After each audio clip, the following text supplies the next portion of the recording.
material. And they're going to.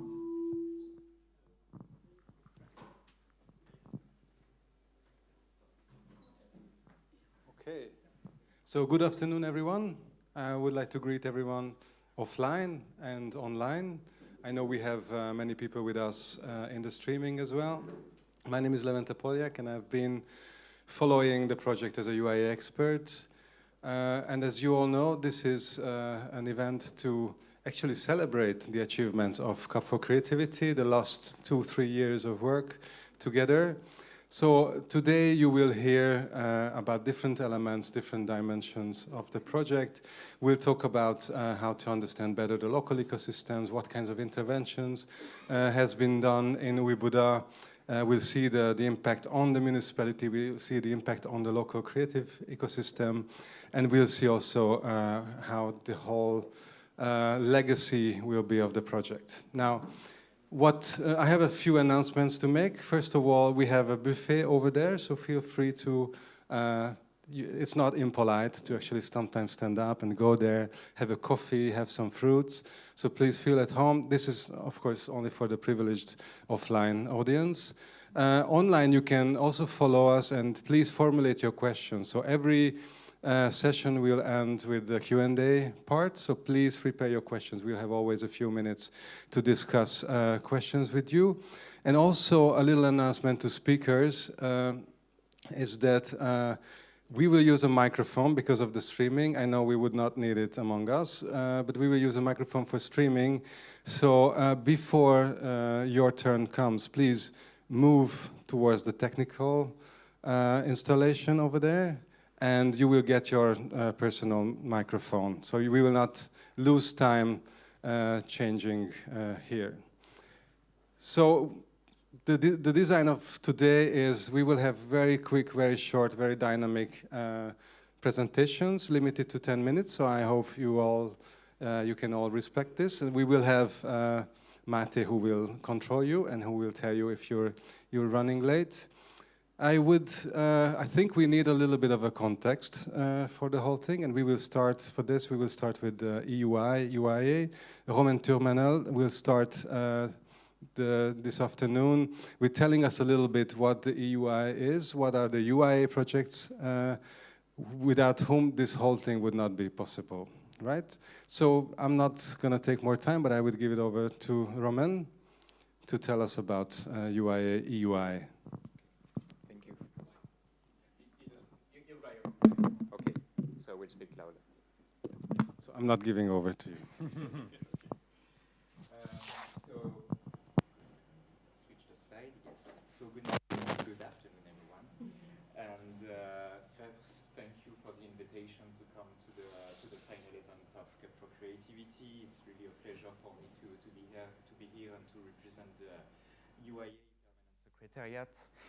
And yeah, it's really a pleasure for me to come to this type of events to see the positive change that has been achieved by the city and by the partners of the project, and how have you been succeeding and what have you been achieving for the citizen of the city of Budapest, and especially the district of UIBuda. I hope I'm not massacring the name, I'm so sorry.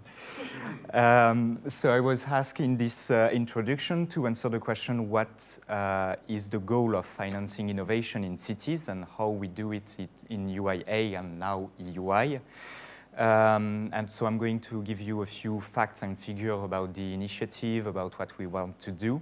But first I would say that the Project Cup for Creativity in itself is for me one of the very perfect demonstration about what we want to achieve, which is to try brand new ideas which could have a concrete impact on the lives of the citizens, and in this case about how improving well-being for the citizens thanks to culture and fostering involvement of the communities. So this is why I'm really happy to be here today and to see really how the project and the partners make this idea really a reality. So urban innovative actions, it all came from this Article 8 of the ERDF rules, which set up the initiative to identify new solutions and to give to the cities the chances to address sustainable urban development challenges. The goal was really to give to the cities themselves directly the capacities to act and to lead innovative projects by really confronting these ideas to the reality. So the goal was to try to identify unproven solutions and really to test it to see if it's working or not. That's why we were calling ourselves the Urban Lab of Europe, because it's really this idea about giving the chance to ideas who could not be maybe developed in other type of situation. So through the lifetime of UIA, in total, we funded 86 projects from 19 member states. So you can see most of them on the map. Of course, there is this huge cluster around Belgium and the Netherlands, but other than that, I'm happy we kind of cover the whole map of the European Union. Wrong sense. The goal of the initiative was to support cities of more than 50,000 inhabitants. We were giving to the cities maximum 5 million euros of funding with 80% of co-funding. And the topics were in line with the subject of with the partnerships of the urban agenda. So you can, if you have a very good site, you can see the list of the topic on the map. It ranged from air quality, circular economy, urban poverty, or in the case which interests us today, culture and cultural heritage. And all these projects, they had the same mission. They had to make this project a reality in the 3 years of implementation with 1 year of capitalization. So this is actually what is going to happen with Cup for Creativity at the end of the month of December. Now that the activities have been implemented, there is still 1 year for us to take a step back and try to see what are the results and how is the project maintained in the city and how the citizens are benefiting from it. The initiative had quite success thanks to successful projects like for Creativity. So now we are on to the new initiative. So it was not just to confuse everyone to get a new name. Now we are the European Urban Initiative. And why this change of name? Because it illustrated the will of the Commission to get a step beyond of what was achieved. So in the first UIA period, we were really focusing on giving resources to cities. Now it's still going to be the same. There is still this component about funding innovation, but we also want to try to support as many cities in Europe as possible. So that's why we say we want to focus on cities of all sizes, because the cities benefiting from this first funding, we want them to inspire and to share really their knowledge to all of the other cities in Europe who might be interested in trying to replicate a solution or trying to take an idea and try to make something happen as well in their own situation. So there is a new budget of 450 million, and just a few quick information about the first topics. In 2022, we had our first call for proposal on the topic of New European Bauhaus with 14 projects funded. And as you can see on the map on the right, there is a small flag on the city of Budapest. So really happy to see that there is also this type of continuity with one project finishing now and another project which is going to start in a few months, even if it's on another topic. But it's good to see that there are a lot of ideas and still a lot of new ideas to be tested in Budapest. Call 2, which is now closed on the project of sustainable tourism, greening cities and harnessing talents. We are going to have the results in a few weeks for the project selected. And quick announcement, there will be a call 3 in 2024 with topics to be debated, with dates to be confirmed, so just announcement, but no information almost about it.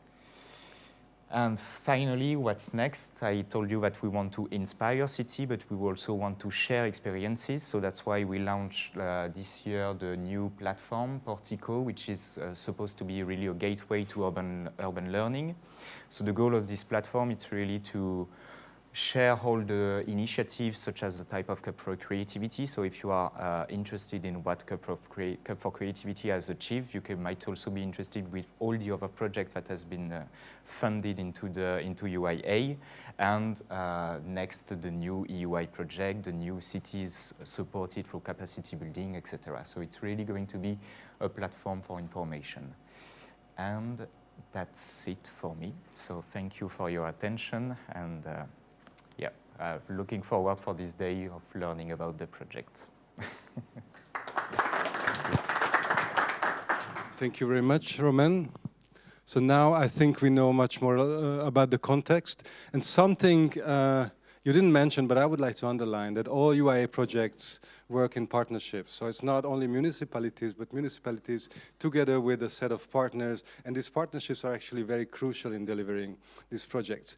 If you look under your seat, you find this sheet about the 1,000 threads, and I think 1,000 threads describes really well this set of connections between the municipality and many other actors, all this emerging ecosystem of connections and collaborations that are actually, we are witnessing in Újbuda and in other cities as well that have been working with EUIA funding.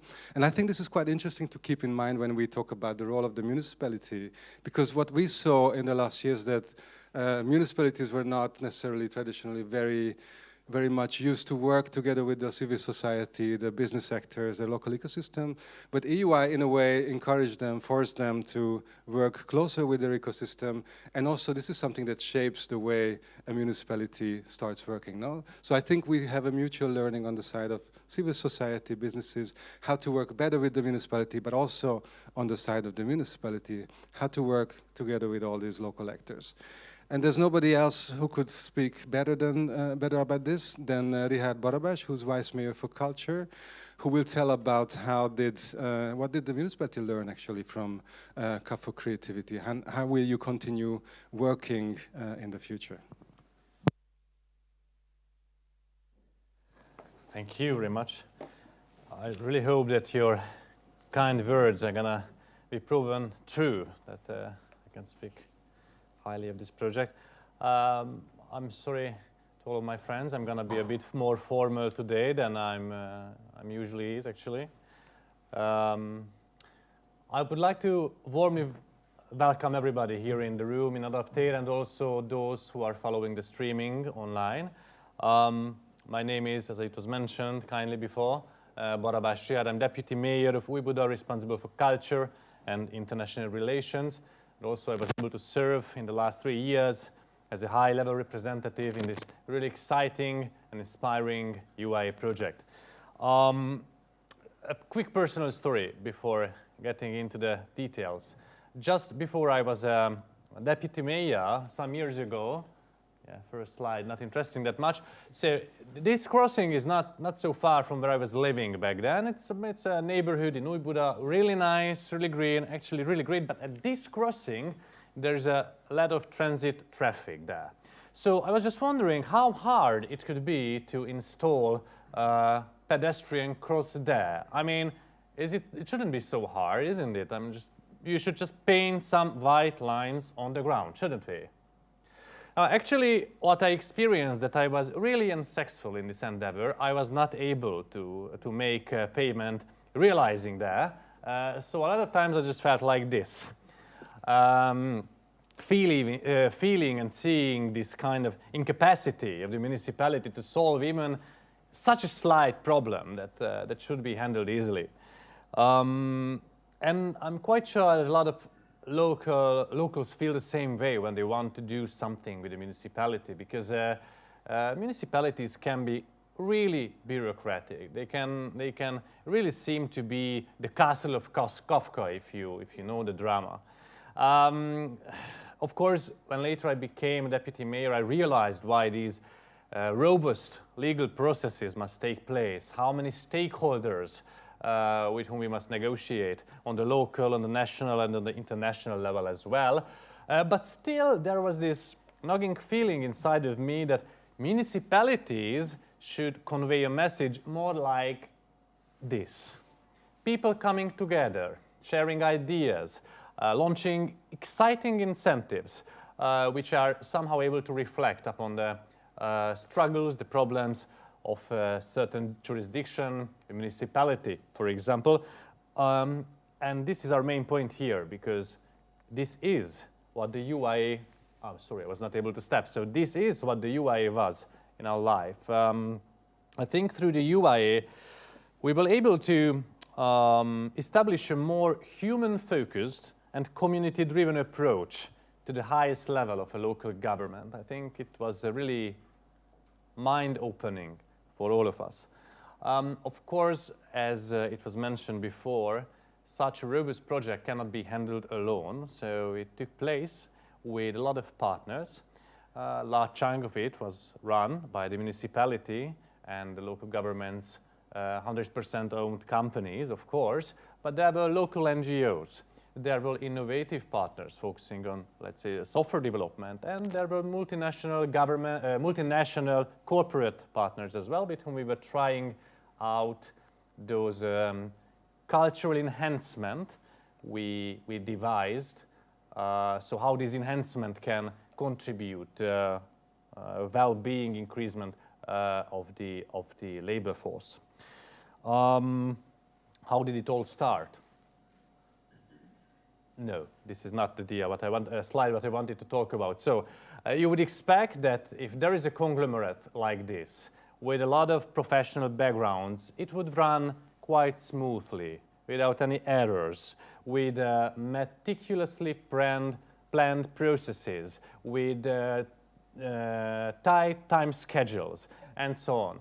So this project should have looked like this, like a Michelin star chef's kitchen, where everything is tidy and everything is so perfect, while in reality the project was something like this a lot of times. And it was not because of malintention of some kind. It was just because all the different partners had a different kind of interpretation about the high-level strategic goals of this project. So we had a lot of debates about how to bring them down onto the reality. And we also had different working methods, working cultures, even sometimes really different structures in our budget system, but still, in the end, I can say that results will speak for themselves, and they look like much more this than the chaos pictured on the previous picture, actually. Vanilla sauce is not included, by the way. So how did it all start? We had to create a strong foundation together. So we conducted deep researches on which we could build and plan and build our actions together. First, our partners mapped the cultural creative industry to a better understanding of the already existing and thriving ecosystem. Others conducted deep and quantitative research on locals to better understand their motives, their expectations, and their behavior. And we try to put it all together, and all the debates as well, and the conflicts. And let me show you the examples. I won't go into the details, as the whole conference will be about the details, just mentioning the main points here. So the first is the Adapter, the place where we are, from where we are streaming to you as well, which is a creative technological hub, a knowledge base, which aims to bridge the gap between rapid technological advancement and popular knowledge of technologies. It's a place of contemplation, a place of reflection on how modern technology is reshaping our social system, our social values, and even our communications. We were also experiencing and experimenting with the Insert platform, which tends to become a cultural resource and skill sharing tool to help facilitating the organization of community events. And it also wishes to support local initiatives. It is yet to see how successful we've been in this endeavor, but I think we already built a robust IT infrastructure with a lot of possibilities there. Because there's a lot of content to put on this platform. The Insert programs are grassrooted and bottom-up programs and events initiated by the local people. We put out a number of tenders to support these initiatives as well. And we also try to redefine how culture can occupy different spaces, unusual spaces, like this private theater or private stage, which is actually, there was a really famous Hungarian artist back there in a private apartment organized by a private person, actually the owner of the place, with a lot of foreigners, I mean not strangers in the apartment. So it was one of the best examples. But we were also organizing more traditional programs like popular university song contests. I would like to mention some other stuff as well, like the Adapter Outpost, or the really exciting cultural programs of the 11 Block Foundation, or the democratic and participatory theater shows of the Mu Theater, or the cultural incentives of our corporate partners as well. So what did we learn with all this project? I think the focus point here is that we should aim for a more integrative approach in our leadership, for the better involvement of the local people, and through this, providing services as facilitators of connection. On this picture, you can see another grassroots initiative. Locals decided to read out for a whole day a really famous Hungarian book. I think it was Iskola határok nélkül, and anybody who was just passing by could sit in for some minutes and engage with this cultural refreshment, let's say that. But we were not engaging only with local networks. Oh, I'm sorry, I just wanted to use this picture as a surprise. So, because we were trying to reach out the other partners as well. I mean, partners from the business sector, European experts, and the scientific community as well. And we were able to talk about our projects in this place, I presume you all recognize. And it's not a stock photo, that's me actually back on the presidential desk talking about the UIA project and the cultural initiatives of UIBuda, which I think was a really honoring task for me, let's say so. Yeah, I see that. I'm trying to become faster. And why are we doing it? Let's talk about a bit the future, I think. Thanks to the UIA's innovative approach, we redefined our role as a municipality, and we wish to go down on this path in the future as well. Because when I turn this old, it's not a real picture, I hope you recognize that as well. Not yet. I wish to live in a world where individuals can thrive, helped by the technology and their local community, and not constrained by any of these. So, by the way, this picture was made by an artificial intelligence, easily accessible to any of us now, but hardly imaginable in, let's say, 15 years before. So, this is another good example how we can reflect upon technology changing and altering our societies. Because if we want to avoid futures like this, where future is considered to become a zero-sum struggle over survival, we have to concentrate on future collaborations. We are stronger together because our major challenges are shared as well. If we would like to avoid or at least mitigate the effects of climate catastrophe and climate change, the growing inequality, the social unrest, and even pointless wars, we need to learn again to collaborate, to think in networks and the benefits of the wider, let's say so, global communities. Cities are about to working together. I think it's a much better image of the future. City dwellers must have learned to be tolerant to each other because of the heightened number of their contacts every day. Cities themselves had to learn how to cooperate with each other since they share the same problems, the same attitudes, and the same solutions. And just final remarks here.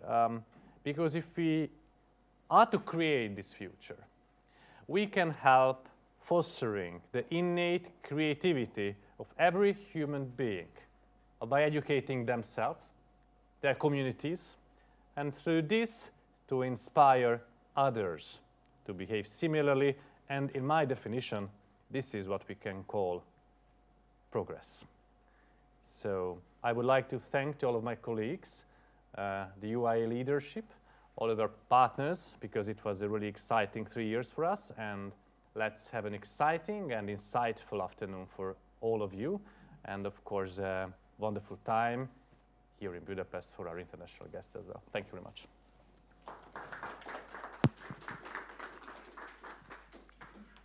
Thank you, Richard, for this broad panorama. I think the bar is set very high for the next speakers to be able to connect the local with the global, the present with the future.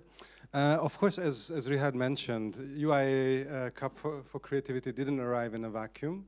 So there was already a very interesting and very thriving culture creative ecosystem here before.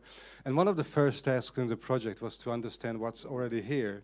And also, what are the points maybe that are more fragile or maybe stronger that we can build on in the project. And this is something that was done by Kék, led by Bálint Köves. So I'm inviting him to talk about this adventure of mapping the ecosystem of Újbuda.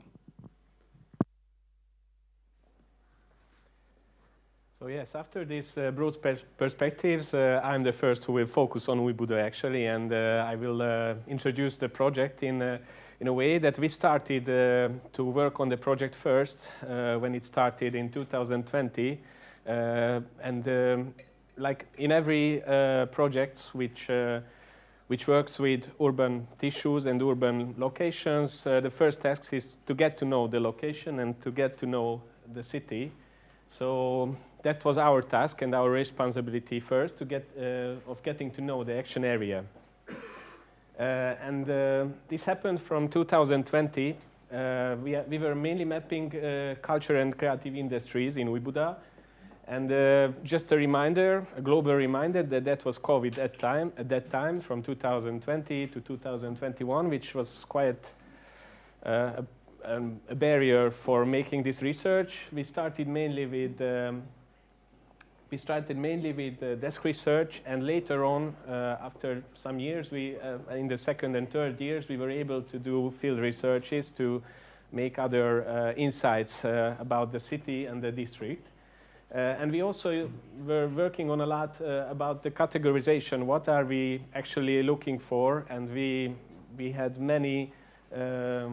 We based it on many creative and cultural studies and on academic methods. My colleague can talk about it. She is not here yet, but later I think she will arrive if you are interested. Well, the result is actually, after 1 year, was 2,000 records, a database with 2,000 records, which looks pretty bad in this table form, in Excel form. The interesting part comes when you put it on a map and start to visualize the data. And that's what we actually found, that the first thing which you can see is that most of the services are in the upper part, in this part of the district where we are, in this Bartók Negyed district. And you can also see some other dots, which I will talk about later on, but there are some sub-districts and sub-centers of the district, and you can see some group of points there. And also you can see other group of points, which those were the surprises and the interesting things we didn't expect before the research. I will talk about it later as well. So if we measure the points by sub-districts, we can see that it also shows that this area, this center area, has actually 2 times more services per person than the other parts of the district. And it's really interesting and really important properties of the whole district.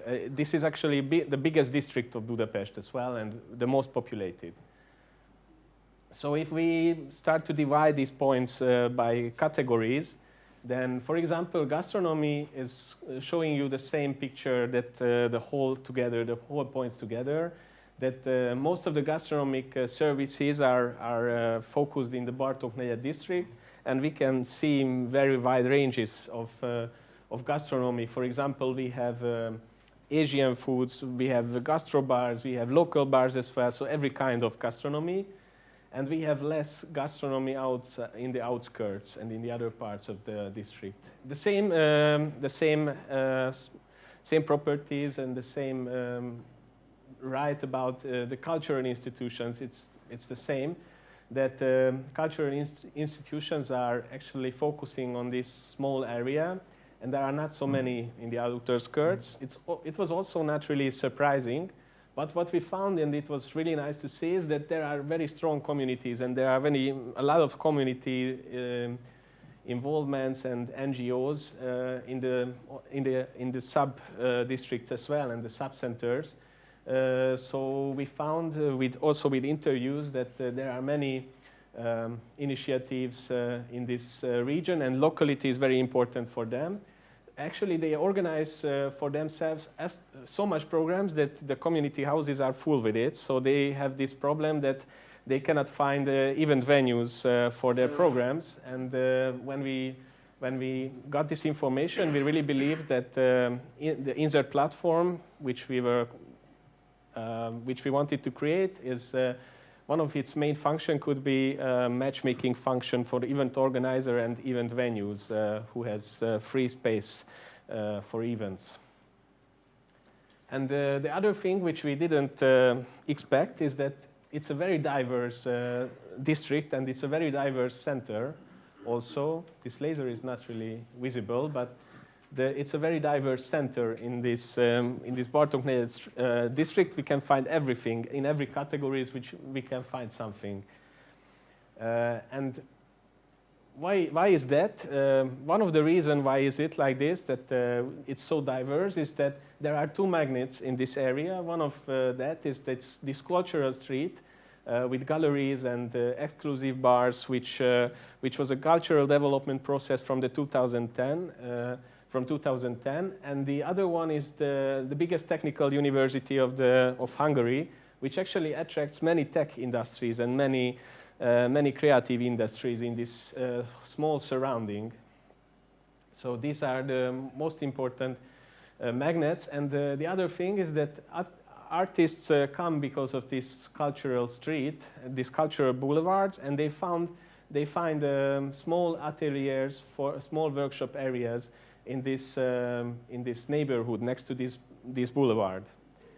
And it clearly forms the whole district. For example, you can see in 2014 this small basement was very abundant and very ruiny, while nowadays it gives a home to a very interesting creative workshop space with artists who create these really beautiful projects and really beautiful objects. So this is the effect which happened in this Bartók-Negyed area. And what we can find here in this Bartók-Negyed area in the city center is these are mainly artistic and handmade products and smaller scale ateliers and studios. So these are what we can find in this area close to the Adaptér and close to the Bartók Béla Street. And when we focus on, we showed this point of interest actually together with Központ Kft. We created from these findings, from this research, a map, a cultural map, which you can find on bartoknegyed.hu. You can find interesting points, and we focused on what can you do in this district, and you can find these interesting points up there. And when we focus a little bit out of this cultural city center, we find these interesting areas which actually close to the center, but it has really different properties. These were mainly brownfield areas some years ago, and because of that, it has different built environment. And because of the built environment, it's a bit different as well. What you can find here, different art studios. For example, there are artists, and there are also factories. They are creating new innovative products here. And they are also researching a lot of new stuff. For example, they create new materials. There are new researches. You can find new tech equipments there. And also, you can find many different workshop areas which create different, which with them you can create different products. So you can see that there are there are 3D printers, different laser machines, and also classical, very low-tech low-tech workshop places. And it's very important, which is Hungarian here, that it means if you have any idea, come to us and we will realize it. We will do it together. It's very important because based on our research, we found, based on our survey, we found that a lot of people who responded, they were very open to cooperation. And this is very important because the whole project wanted to make connections within the district. So this openness is here. And the other very important stuff is the local feeling that 95% of the services don't want to leave the district. And most of them are here for more than 5 years. So to summarize, there are very diverse creative industries, from low-tech to high-tech, from handmade to manufacturers, and from playful art to scientific research. And you can also all find this in a very short proximity.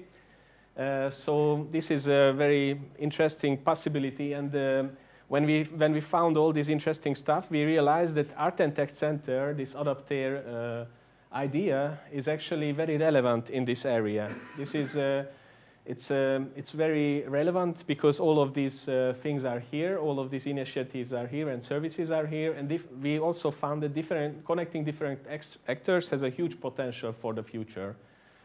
And in the last 3 years, we refreshed this database sometimes, and we found also that the relocating businesses actually make this database aging very rapidly. So it's very rapidly aging database. But we also found that this built environment is rather constant, and the built environment actually determines what kind of services can be in the buildings. So to make a metaphor, it really seems to me that seems to us that the city is actually like a computer, that the built environment is the hardware and the business services are the software. And these things are actually, the built environment changes very slowly, like hardware, but when you change the hardware, it's also changing the software. So for example, in the brownfield areas, there is this threat that the real estate investments will clear out all of these interesting institutions and services which I just showed you. And in the Bartók negyed, the biggest problem is the software updates, which is very rapid actually, and it's let's call it's like gentrification. The huge indicator is appearing of Starbucks and different global brands.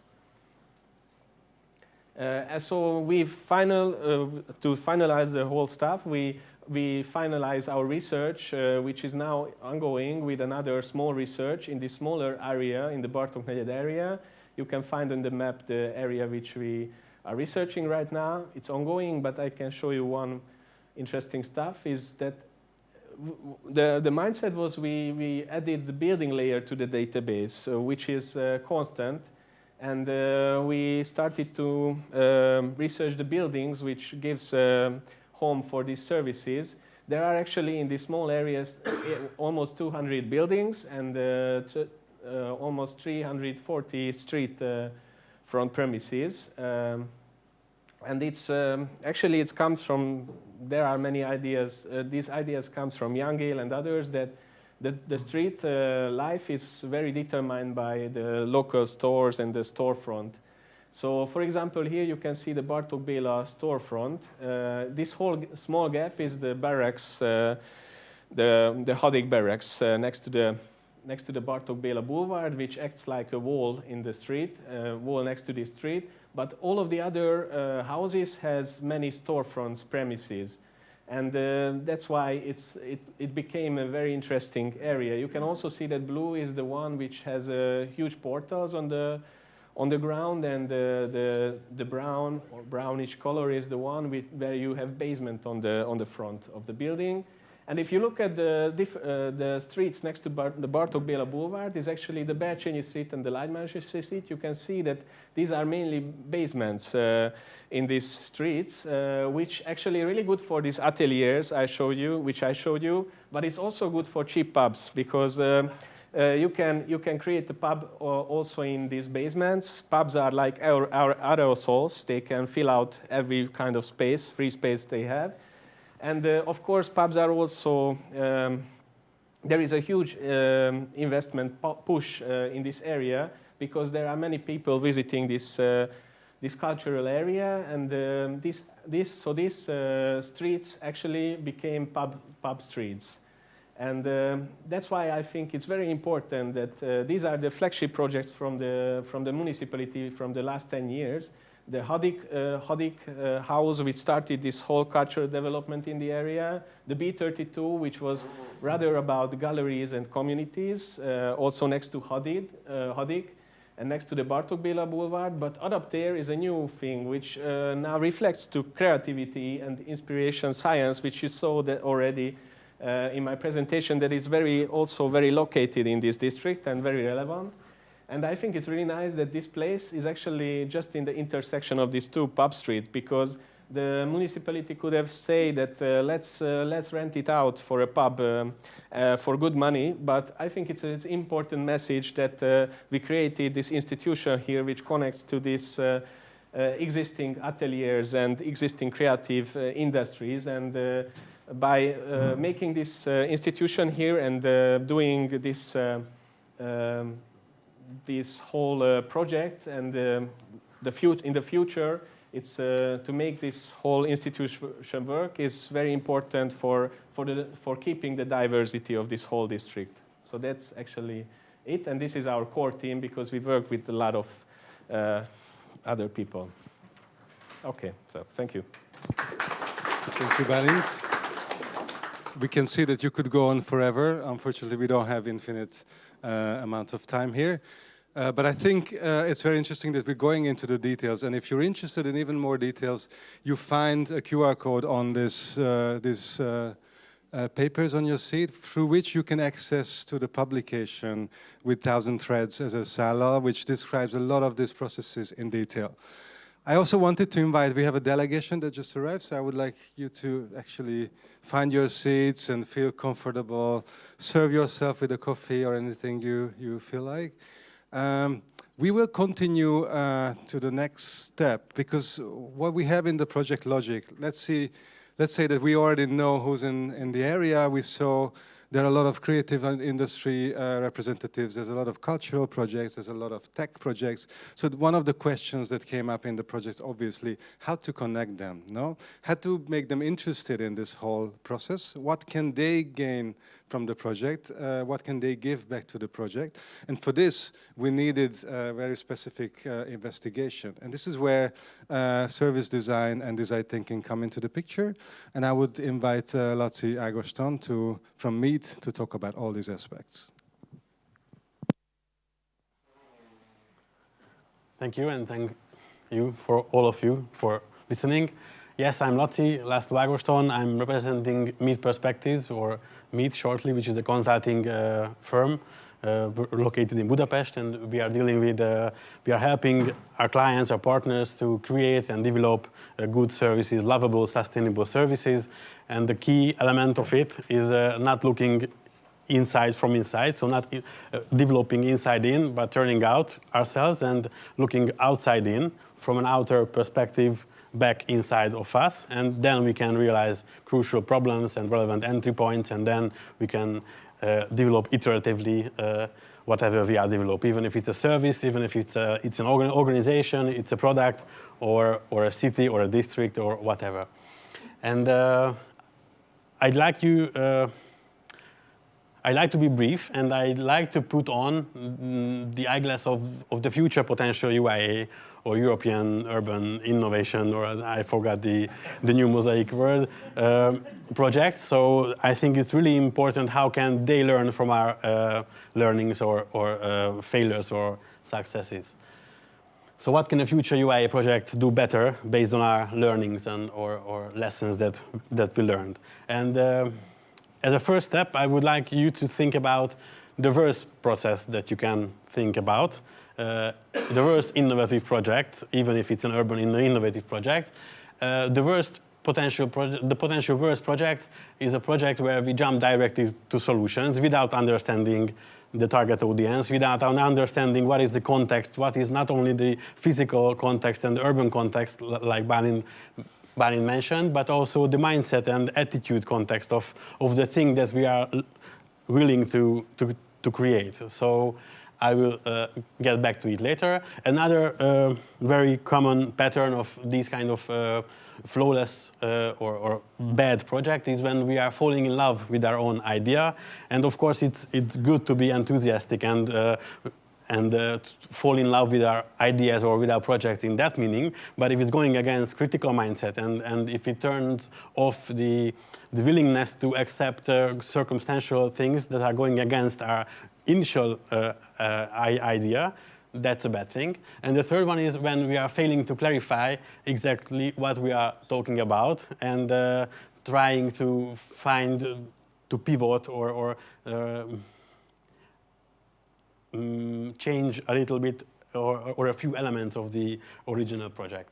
So if we do this, three things, then we easily get into a room where we see that all the potential alliances, all the partners, all the different corners of the same room are reimagining the same room. And there will be inconsistency, and there will be chaos, and there will be very well-known meme situations like this. But if we use, for example, design thinking or agility or any other methodologies and approaches that are coming from the fact that processes, services, organizations, and innovations which are close to real life are not following a waterfall process. They cannot be planned as steps right after each other and implement like steps right after each other, then design thinking can be or can function as a crutch, a leaven, or a DNA of a project. So it can be lifted to a strategic level, and then we can use it for separating the deep understanding from the idea seeking part. So even when there's no existing solution, we can talk with people about how do they relate to being lonely, how do they map all the cultural opportunities of these districts, how do they show their children how interesting the world is, and so on and so on. So these are beyond journeys, beyond job to be done, beyond motivations of our future potential innovation, and it's really crucial to understand it before we create a solution. The other task or function that we can use design thinking for is focusing on the context and the beyond underlying journey. That's what I mentioned. And the third one is that based on this deep understanding, we can let very important findings and patterns come to the surface, which are latent if we don't open up ourselves to them. But if we do, then they can come up and they can show us the way. Sorry, I cannot switch the slide. Yeah, okay. So this is the basic, very classic design thinking methodology process. I won't go through of it, but understanding is separated from concept creation, and it has its divergent and convergent phases. Divergent when we don't know what will be important on a later phase, and convergent when we synthesize and analyze all the patterns, and then we can come up with new directions. So as a first step, we went out from the building and we interviewed more than 120 local residents. We observed them, we talked to them, we did a lot of things together with them. These are very memorable for me. These are old ladies or local elderly playing table tennis in Gazdagret between two block residential buildings. And we were discussing them. How did they come up together? How do they organize themselves? What if somebody is getting ill, and then how do they substitute each other? What if it's raining? When do they do the same regular ping-ponging and so on? And then we we looked around different messages that without insert, without adapter, without cup for creativity, so in the before state, what do, for example, people with children, which kind of cultural recommendations, which kind of cultural programs do they see when they use the city, for example, the playgrounds. We also checked and also realized that the whole district back then is in an after COVID redefining moment when previously well-defined institutes are searching for their own way of doing their things and fulfill their mission. This is, for example, Kaptár, which is a municipality organization, which was back then in a very passive state, but later on it activized itself and find a very fruitful way to take part in this whole Insert and Cup for Creativity program.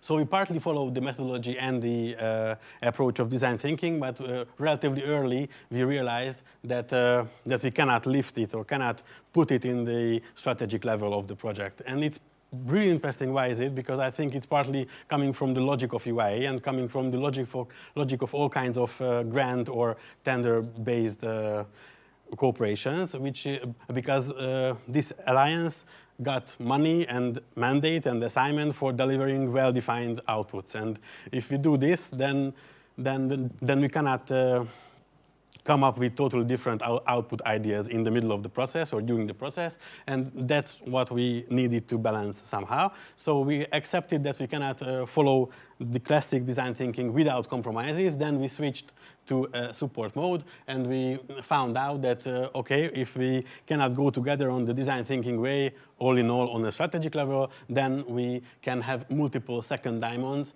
and we can support the communication strategy, the brand, creating of Adapter and Insert, for example, the UX platform, and so on and so on. So based on the initial big mindset, attitude, pattern looking, and analyzing research, we can support smaller outputs or the process of delivering smaller outputs. On that way, we could put together and use as an added value the holistic end-to-end and collaborative thinking of design thinking, or that element.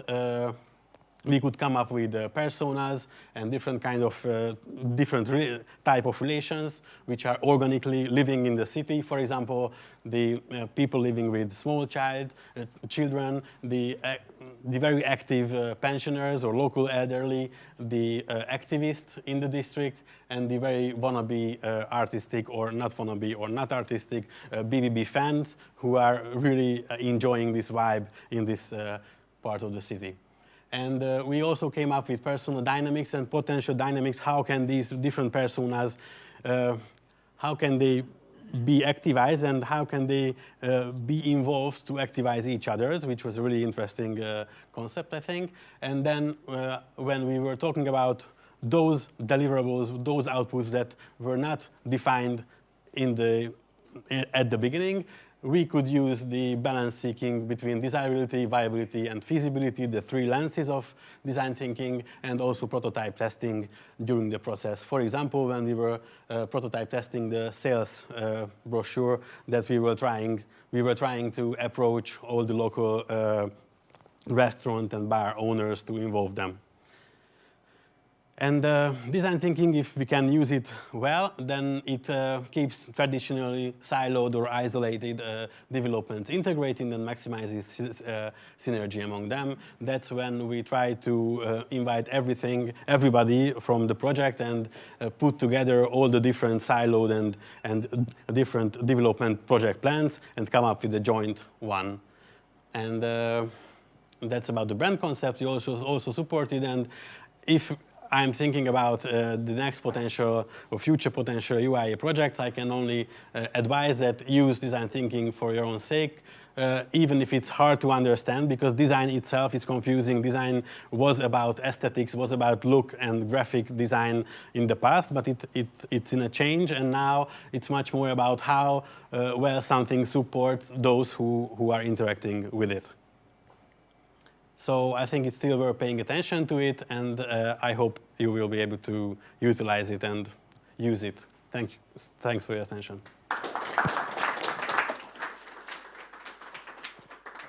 Thank you, Laci.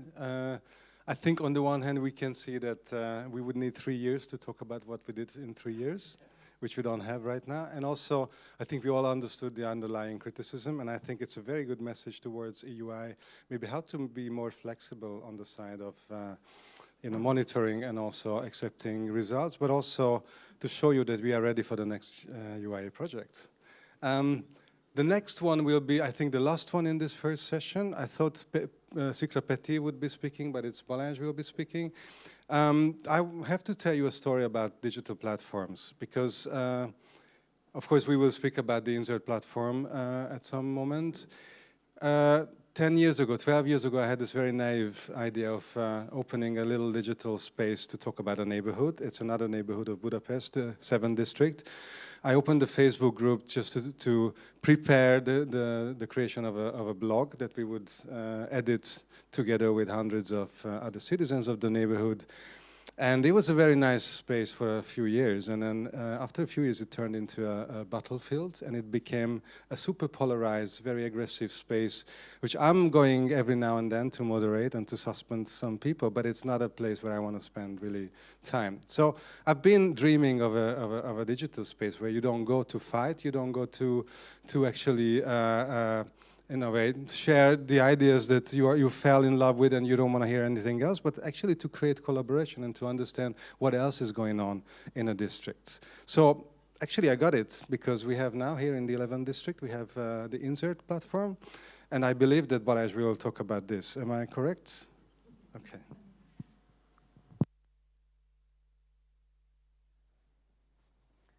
Thank you, Levente.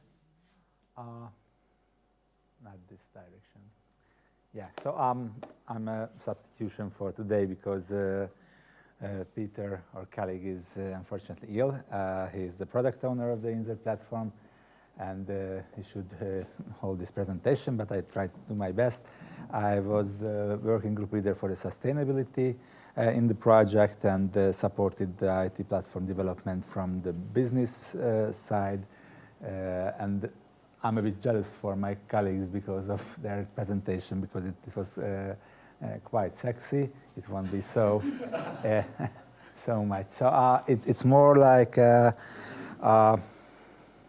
story about the whole process, and I don't want to be and deep inside, but when we made the submission for the EU application, the UI application, we had something in the mind. It's a digital workspace that fighting against digital loneliness, and that was all the things we know at the start. And then after that, we realized that we won the tender, hooray, and start to make the preparation phase. And it was quite challenging because we need to start the work at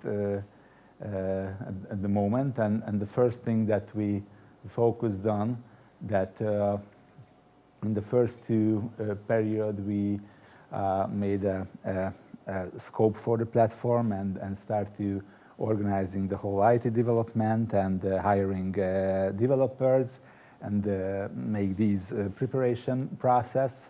And after half year, in the beginning of 21, the team started to work on the development. First, we had the whole environment in the Amazon, and then make all the working methods and the tasks. And in the second quarter of 21, we go to a research and design process with meat and I don't know where is Latsi now, but and based on cake and meat surveys and researches, and working against the development environment was ready, and 5 full-time developers was hired for the project. And during the research, we tried to focus on the shortages and try to understand the social network effects, how it depends or connected to the digital loneliness, and understand that how could we the people take from the digital world to the reality and make offline connections. And it's still the biggest challenge we see. And how we started to fighting against this digital loneliness, to tell the truth that it was during the COVID, so it wasn't easy with this topic. And after the COVID, we make some rethink that digital loneliness is still the biggest problem or not for the mental health of the community or the people. And we see that the digital loneliness is still a huge issue for the people, but during the COVID it was sometimes not the loneliness, but the problem was that a lot of people were stuck in a small dwelling, and that was their problem, not to be lonely. So just back to the objectives, we focused on the dormant creativity because we understand from the researches that if we manage to wake up that creativity in all people is there inside from the childhood, but after that, during our adult journey, is just somewhere deep inside. And if we find these skills, these interests that are people or in an artistic way or on a normal day-to-day creativity, it helps people to connect and have people to be in communities. And how we focused on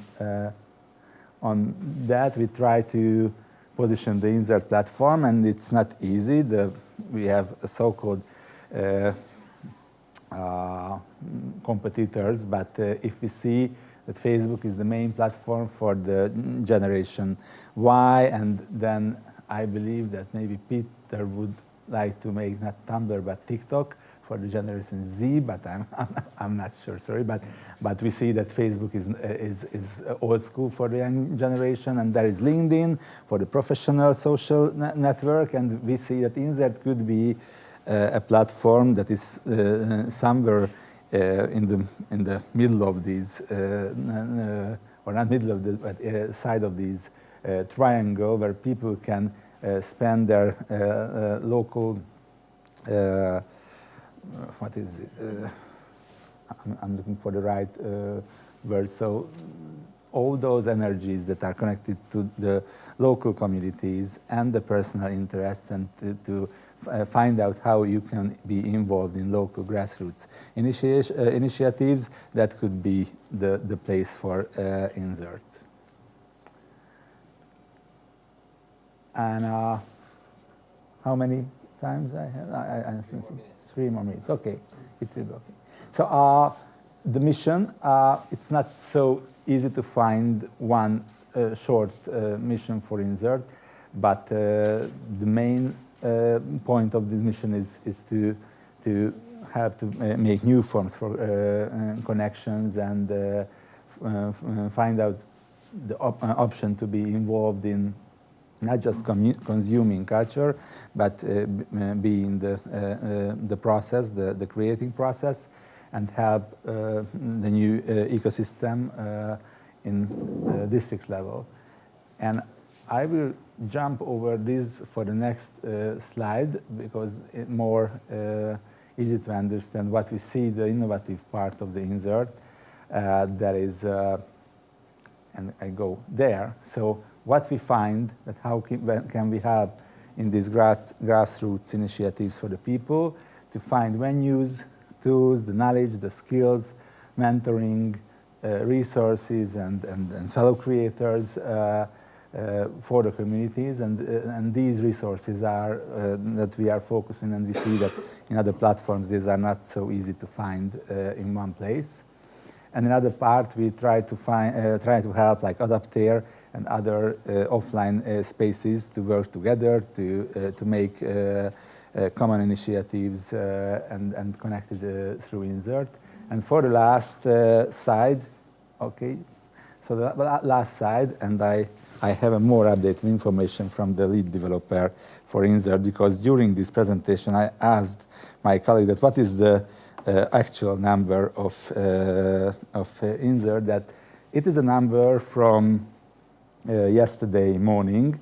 So we had 4,200 registered users on Insert and 1,200 skills. It's important that we see that now we enforce people to upload their skills to understand what they are good at and how could they work together.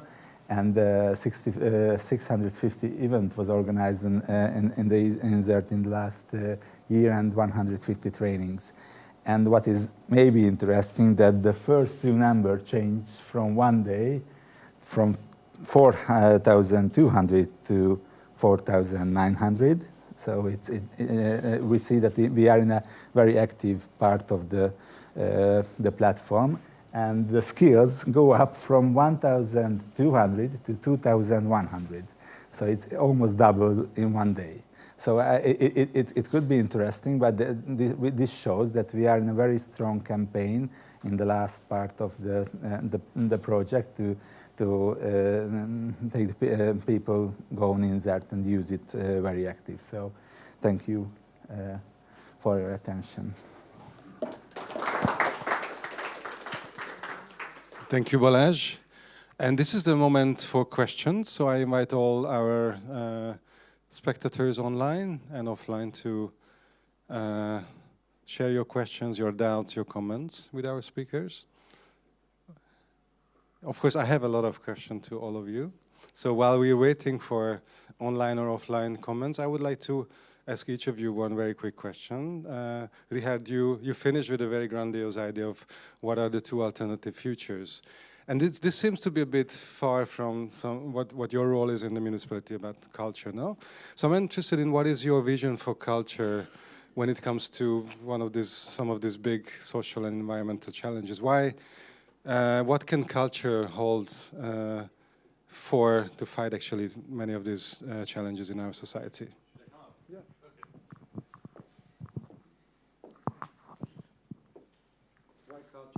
Thank you very much.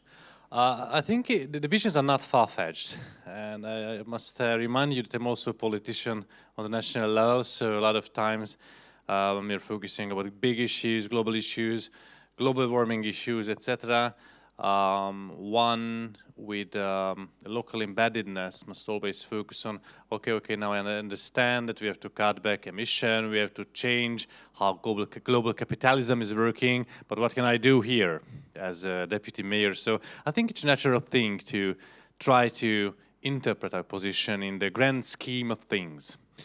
But I don't want to avoid your question.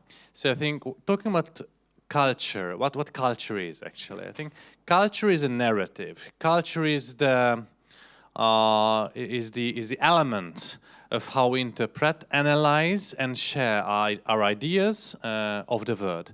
And if we densing up or creating a more dense environment in which we can share our ideas and establish new cultural connections, that means, and I think it ensues as well, that we will be able to answer in a more complex way into an ever-growing challenge of the challenges, I'm sorry for the repetition, that we are facing right now, and just put it back down. So if we are open-minded, if we are not afraid of foreign cultures, for example, if we are learning just simple things, learning different languages, different poems, the history of different people with different cultural, national, or racial backgrounds, then it means that our cooperations will become more smooth. We will understand more angles in the thinking of other human beings.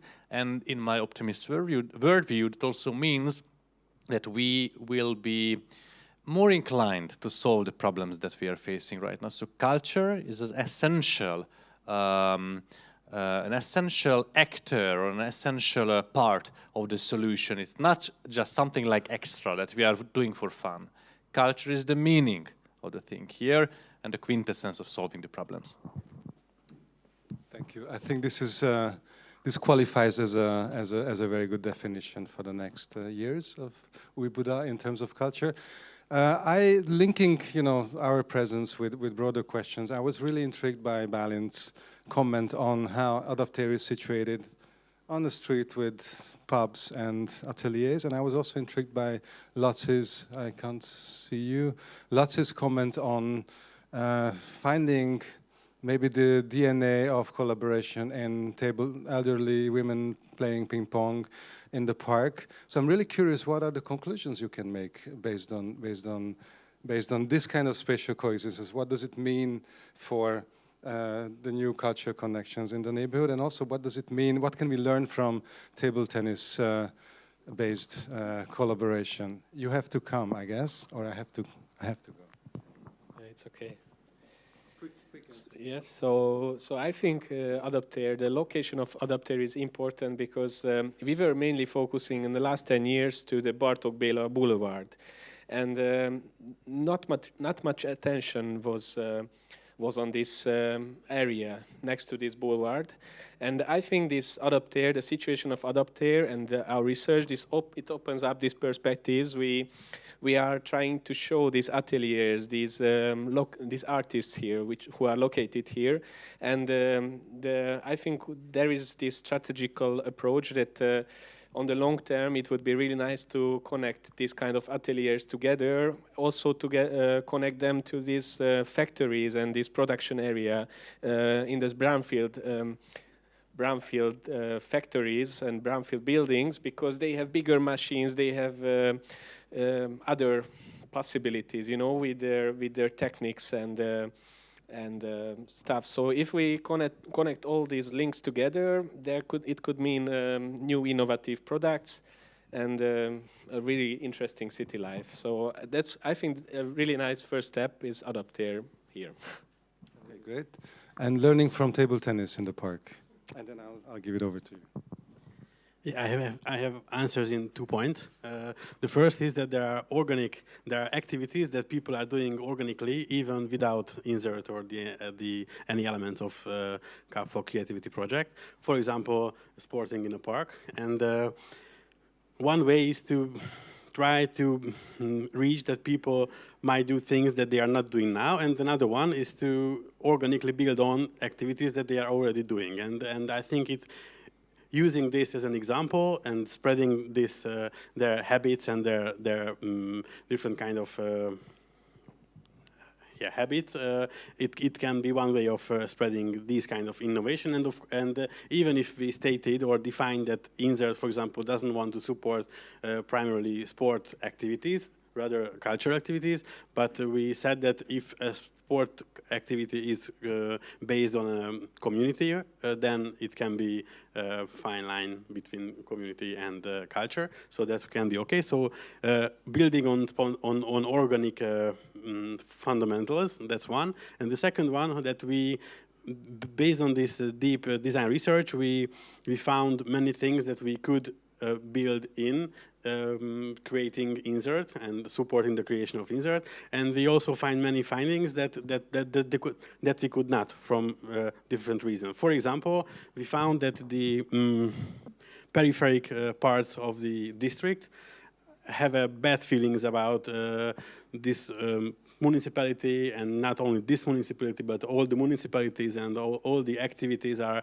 focusing in the central part of the district, this one where we are now, so the Szent Imre város or Bartók negyed, and they had a bad feelings or a bad expectation that this Insert and Cup for Creativity, this vibe boosting new things, new innovation, will also focus on these area, and they had a bad expectation about that. And so at that point, for example, we could highlight in ourselves that even if we are doing this, and of course organically there will be always more cultural events and happenings in this Bartók negyed district, but as a platform we might somehow support those activities which are on the peripheric parts of the district, and find some incentive or motivation or anything within the platform or its incentive system that can somehow mind or bridge this gap. Thank you. Thank you. We had a question from here. Is that all right? Yeah, of course. Okay, thank you. Hi. Your name is... Yeah, I'm Tanya. We are from Holland, from the UIA project Forward. And I had a question to you actually about, if that's all right. Do you know if or how does the coming of the ateliers and the development of the ateliers affect the housing prices? Do you know? Maybe because we were late, but do you know something about the development of the housing market price? And if there is a development, how does it affect, for example, inhabitants that were already in this area? We don't really know that. We didn't have time to research and resources to research that, but we know that there is gentrification anyhow, so it's not based on, not because of the ateliers itself, but this Bartók Béla Boulevard and its gastropubs and this its environment actually attract many people, so the prices are very high right now. It's not because of the ateliers, I think. I think ateliers are also suffering because of this, because, as I told you, even these small garages and small basement places are now actually very valuable. So they are also suffering from this. So I think that's why Adapter and the way of thinking, the municipality way of thinking, that they want to protect these ateliers is very important, because that's how you can protect this diversity and thing which we have here. What I showed you, but I quickly ran through, is that in our recent research we found that there are actually around 8,500 flats in this area, and only 780 were offices, which I was surprised that it's not that bad, because I expected actually that more offices came here, but we see that there are still locals and there are still residential flats. We don't know actually if those are rented out, those are Airbnbs or stuff, we don't know this, but we see that these are flats and not offices, which is actually quite good that we have locals here. And with other research in Cake, we know that there is a huge local resident population here. They still didn't move because they like the surrounding and it still serves their everyday life. It works like a 15-minute city. You can find everything in the distance. So they still can afford it, but there is this problem with the gentrification. How long? So of course that's everyone knows it. Sorry. Yeah, and I think when it comes to the affordability of workspaces, for example, I think municipal policies to rent out spaces way below the market price have a very strong impact. But of course, impact on the housing market is very limited. So there's some social housing apartments owned by the municipality, but it's a very limited stock, and it's an inheritance of previous eras. I'm asking Mate if we have time for one very quick question, or... So Balázs is behind, but I don't want to leave him out, because I think you mentioned something very important about sharing venues, sharing resources, tools, knowledge, and we heard about how things actually get organized organically, no? And the table tennis court in the park. So, what's the key for Insert to be able to pick up some of the organic connections and self-organization and move them online in a more formal way? Is it the same activities that can go online, or it's something completely different? Very quick answer, please. What we see and understand during the project, that we found not much, but a few use cases when these online and offline connection can work. And when the presentation, it was maybe there will be the program, Mate, the insert programs, this will be so it will be more deep, but this private stage, it's a good example when the local offline or on-site event and community started to work, those organizers that are in this private stage organizing process, and it's very typical from one event to another that those tools and equipments that you need from at one private stage, like chairs or just what is the ülőpárna? I don't know, sitting sitting pillow that you can share with the audience. That these are typical things that they can share each other, but they don't have the knowledge that who has the ownership of that. And this is, like in Facebook, is not so transparent that they can, because you find a post and then it's go down, and if you're lucky you see, or you don't. But that could be a good example when the real needs for skills and equipments can be matched to organizers' needs. I don't know, it was connected here, maybe just partly. Okay, no, I mean, we would need hours to, again, answer this in details. So this was the first part. We will take questions after the second part. So if you have anything that remained in you also online, please keep your questions and we will come back to all of you, because we will have a little bit longer Q&A session in the second half. We'll meet here in a bit more than 10 minutes. Until then, you're welcome to enjoy our buffet, and also check this publication online, 1,000 Threads, which goes more into details about all this, what we just discussed here. So enjoy your coffee break, and we'll meet here in 10 minutes.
Okay, so we'll start again after the break. I hope you enjoyed. Again, please feel free to bring your drinks, your food here. There's going to be cleaning afterwards, so don't worry. Or we stay together and we clean together. No. Okay, we finished before the break. We finished with talking about the Insert platform. We finished talking about organic collaborations, organic connections emerging between people, sometimes in unexpected circumstances. So a lot of things that are in a way the building blocks of what we called here the local cultural and creative ecosystem. And kinds of connections that emerge in the sports fields, but also in culture, sharing resources, sharing spaces, sharing knowledge. And we realized at some point, the project realized at some point that while a lot of this is emerging organically, but also there's a way to actually promote this and give a more emphasis to these kinds of collaborations that can be actually a boost to support also the online platform, no? So unexpectedly, actually, this was not really part of the original plan of the project. A very strong set of programs were actually designed and implemented, the Insert programs. So a lot of events that actually were designed to bring people together, to encourage people to invent new activities, build communities together, and also think about new uses for the spaces they had. And we have Orsolya Janota, who has been at the core of all these activities, and she's going to talk about all this in the coming minutes.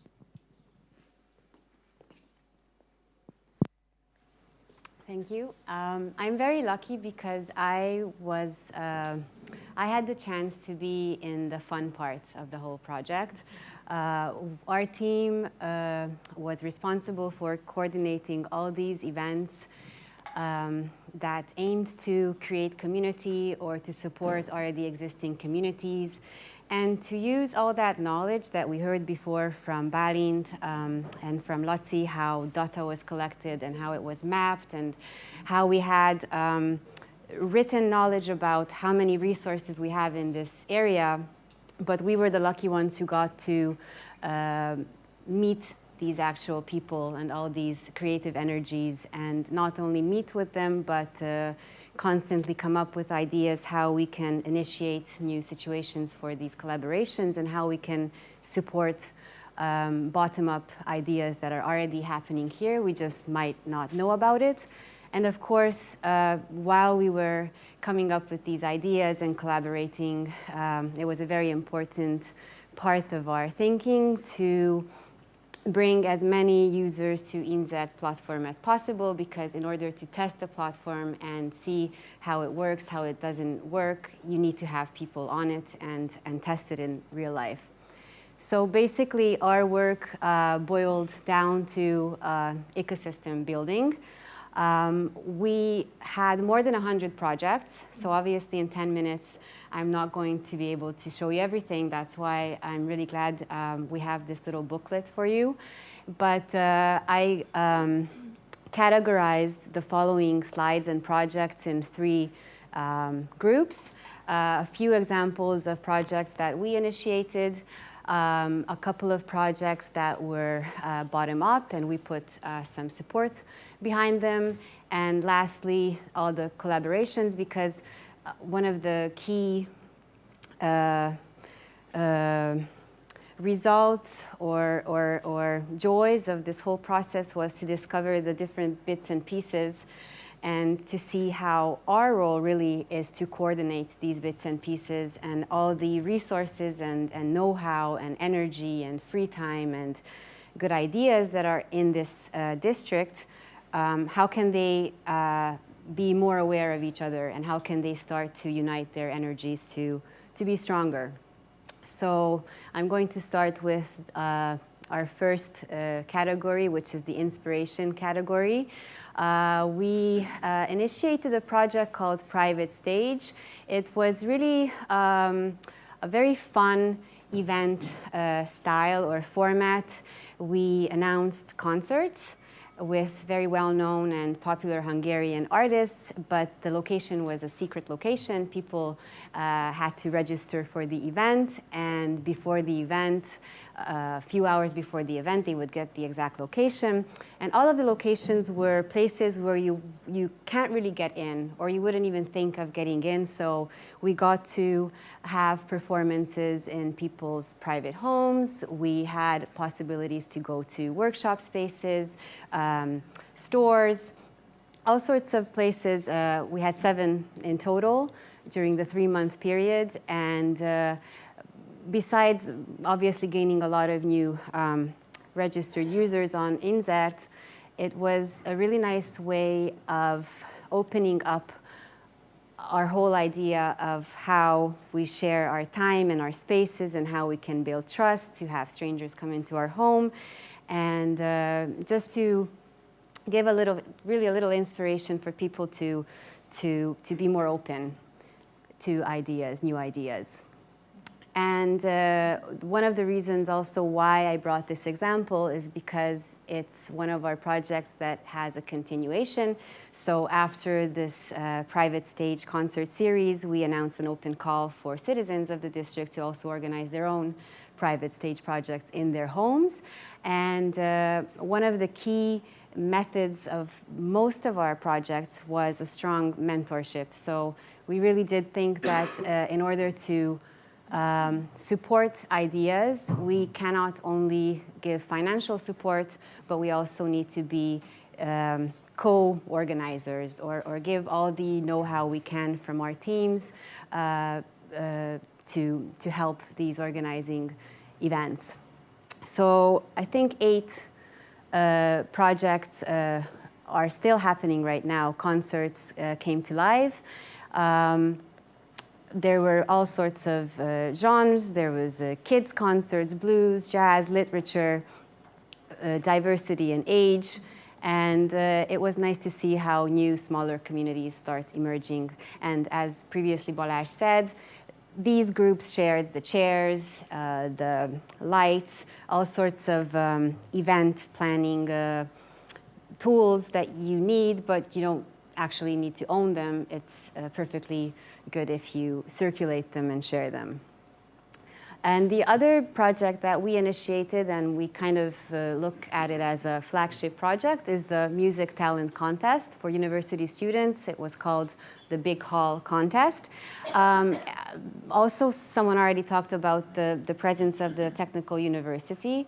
Not only the know-how and the people and the academic work that happens there is huge, but its location is huge. It has a huge campus. It's a very strong presence, yet we have absolutely no connection with the university.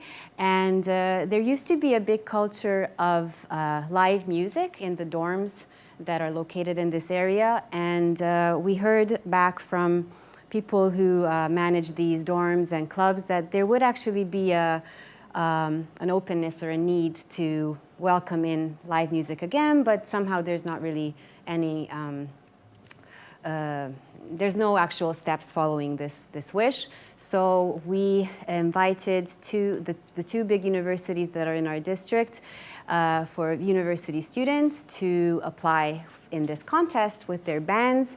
And it was important that we put together a jury and a selection process that, based on the feedback and its popularity, it was quite professional and very authentic, and also independent, which is an important aspect here in Hungary these days. And the response was fantastic. We had 64 bands, so the whole hypothesis that we had that probably there would be some live music bands who would love to perform in the district was actually true, because there were several great musicians who applied. And what we offered to them was really valuable festival performance possibilities.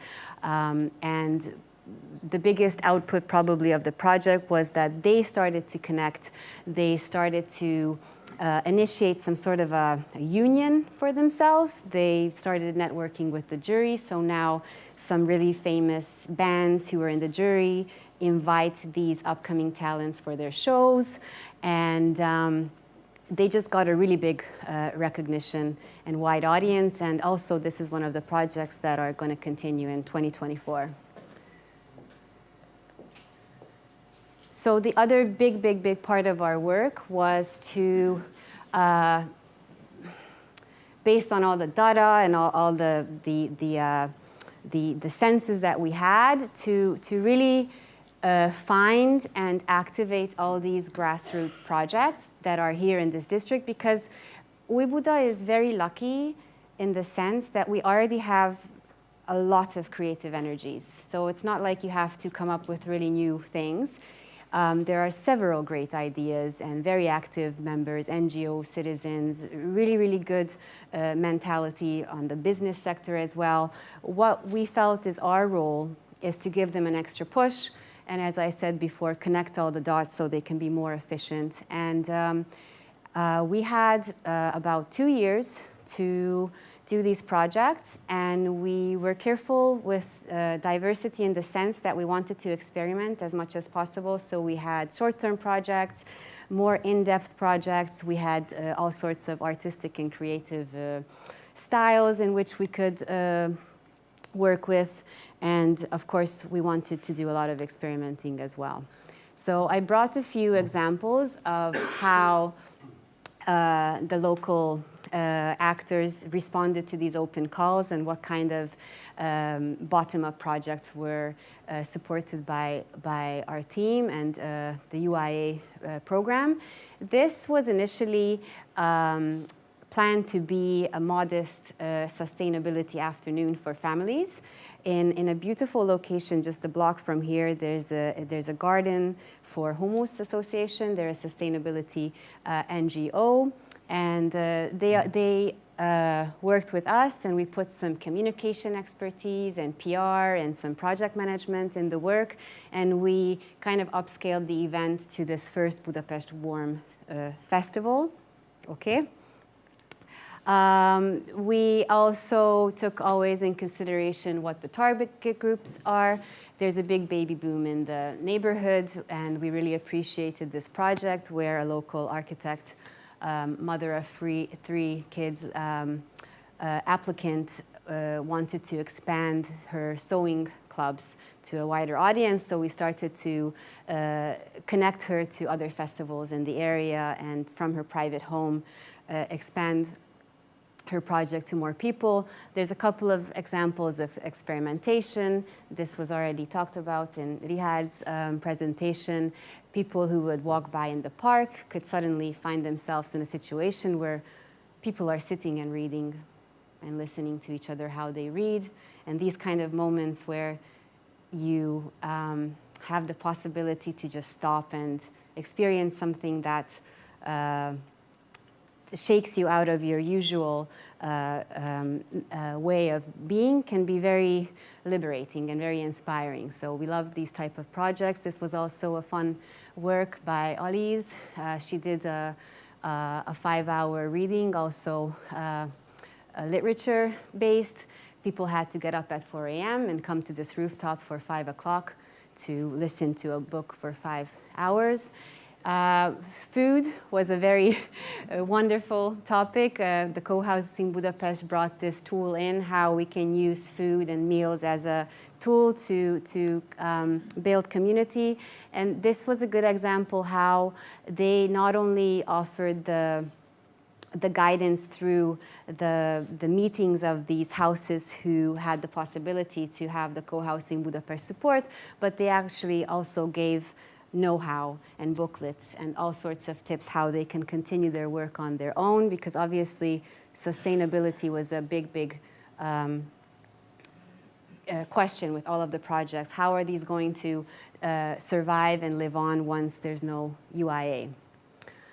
And lastly, if I have 1 minute, Matti, I think, Collaboration. So after all these different projects, we started to have the knowledge and the confidence and a better sense of who has what to offer to each other, and we started bigger partnerships, smaller partnerships. I'm just going to talk about this one project because it sums up a lot about the whole Insert programs. This was actually our first pilot project, and the starting point was a very hot topic. They cut out 11 huge, beautiful plane trees here on the Bartók Béla Boulevard, and it was obvious that this needs to be somehow reflected on. People need to get information on why trees are cut out, and we wanted to do this in a very fun and eye-opening way, and to start testing how we can involve different actors of the neighborhood who can all give different responses. So we picked 3 locations on a Saturday, sunny spring day, and we invited 3 creative groups from the district to somehow reflect on the loss of these trees. One of the teams came up with a very simple idea. There's a square, or there's a part of a street where the local shop owners go out to smoke their cigarettes and talk, but they have no space to sit down, so they made a piece of furniture. And since they did a whole inauguration to it, and we also had a walk with Bálint, who connected these 3 locations and talked about the whole phenomenon of why you cut out trees in an urban environment, there was a kind of like a celebration of this piece of furniture. The other project was with artists. We did a little installation, and we invited people for 4 or 5 hours to just join us and use the cut trees as printing objects, and they could take home their shirts and their bags, and actually the bags we handed out are from these trees that were cut out. And lastly, our third collaborators were the local Architect Students Association. They're very active. They usually have great ideas when any kind of open call situation comes, and they examine not the relationship between people and the trees, but animals and the trees in our urban environment, and they came up with this insect hotel. The point is that there were 3 very different approaches to the same topic, and what was interesting for us is how we can create these momentums or atmospheres where people are motivated or inspired to stop a little bit, and once we have their attention, we can actually talk about more complex or complicated or important matters while we already have their attention. And of course, there's a lot of things already happening in the neighborhood, as I told you in the beginning of my presentation, so we don't have to come up with ideas constantly. We thought our role was also to join into already working great projects. This is just one example of more than 20 restaurant owners in the district unite every year, and they do this big live music festival on the streets. And we also joined in with a placemaking project for one day to join them. So this is a very dry summary. It shows really how many projects we had. But the point is that now we have tremendous amount of knowledge, and right now what we're working on is to come up with systems and protocols and ways of how these connected, like these loose ties that are already happening can become stronger, and how they can work in a sustainable way. So when we don't have all these resources to create projects, hopefully all this good energy can live on. Yes, thank you. Thank you, Orsi. I think these slides made it's all suddenly very tangible for everyone. So it's been maybe the most visible parts of the project, and I must say, as a resident of the neighborhood, I was really happy to every now and then bump into some of these events. It always showed up on my feeds, and actually it really got me moving a little bit into a variety of activities. And also some of these examples also showed how culture can be, as we discussed before, the glue between things as diverse as worms and sewing and all kinds of children's activities. So culture can be actually much more than what we thought originally about culture. Now, we're sitting in Adapter, and you will hear more about the Adapter, but of course there's been a lot of other spaces that were involved in Cup for Creativity, and we just discussed before about the affordability of workspaces, because if you have a district which is all about consumption, cultural or not, then it actually probably would not be a paradise or a very suitable home for artists who actually need very often affordable workspaces, spaces for production. And luckily in this district for the last 10 years, there's been an organization, 11 Block, and now 1111 Foundation, that has been working on actually offering affordable workspaces for artists. So Daniel Ongiert is the next speaker who's going to tell us about all these workspaces and also their role in Cup for Creativity. Yes, thank you, Levente. Happy to be here. I'm Daniel Ongiert, member of the board of 11 Block Art Foundation. Yes. My presentation's title is Benefits of Decentralized Workshops in a Local Cultural and Creative Ecosystem.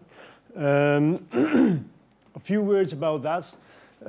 We have two entities, the 11 Block Art Foundation and a company which belongs to that, the Center for Culture and Urban Design.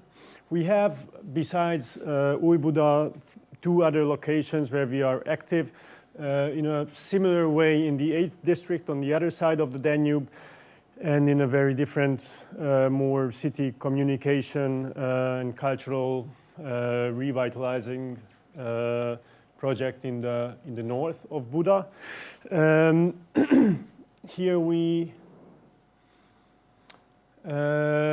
Here in the 11th district, we have 9 spaces. We have worked here since 2012 with the 11 Block Art Foundation. From step by step, we build up this kind of universe or labyrinth. So these spaces are mostly cellars, as Balint mentioned it already. Around 1,000 square meters, around 40, 50 artists and creatives are working in our spaces. These are spaces which belong to the local government, but they couldn't use it or couldn't rent it out for years or decades. You can see these here, so they look like that. We found a way, in a non-profit way, how we can use it and do or create a kind of an affordable structure and infrastructures for artists to create. This fitted to the cultural city center of the strategy of the municipality. And as you can see, these are workspaces for creatives. So these are closed, or these were closed spaces. And this was what we wanted to change. And the Cup for Creativity helped a lot us in that. We started, I will highlight 3 projects from the last 3 years, which give you an insight. The first one is from 2022, where we were part of the Budapest Spring Festival. This is one of the biggest festivals of the capital. Here we made guided tour through these spots, so through the workshops. This was a healing tour where the local people could get a very different perspective, experience their neighborhood in a different way. It was also an international collaboration with the Free University from Berlin and the Central Academy of Fine Arts from Beijing, China. The students of the Chinese students helped us to curate this path. They were in lockdown in this time, so this was a very unique opportunity also for them. Another part of our project, or another, I think that was also a pilot project of UIA, was to create, to help the local people to create an own green infrastructure with a permacultural method. So this can be used also in agricultural dimension, but we found an expert, him, István Lőrinci, who use permaculture for the very local level, so on your balcony or in your flat. And we invited people from the neighborhood and from the district to do that. We hope that in a longer term it can establish a movement, and this can help for the municipality to build this green infrastructure, which is very needed. The third thing is not only one project. These are all the workshops and courses we had in our spaces. So this is actually where we opened the studios and workshops.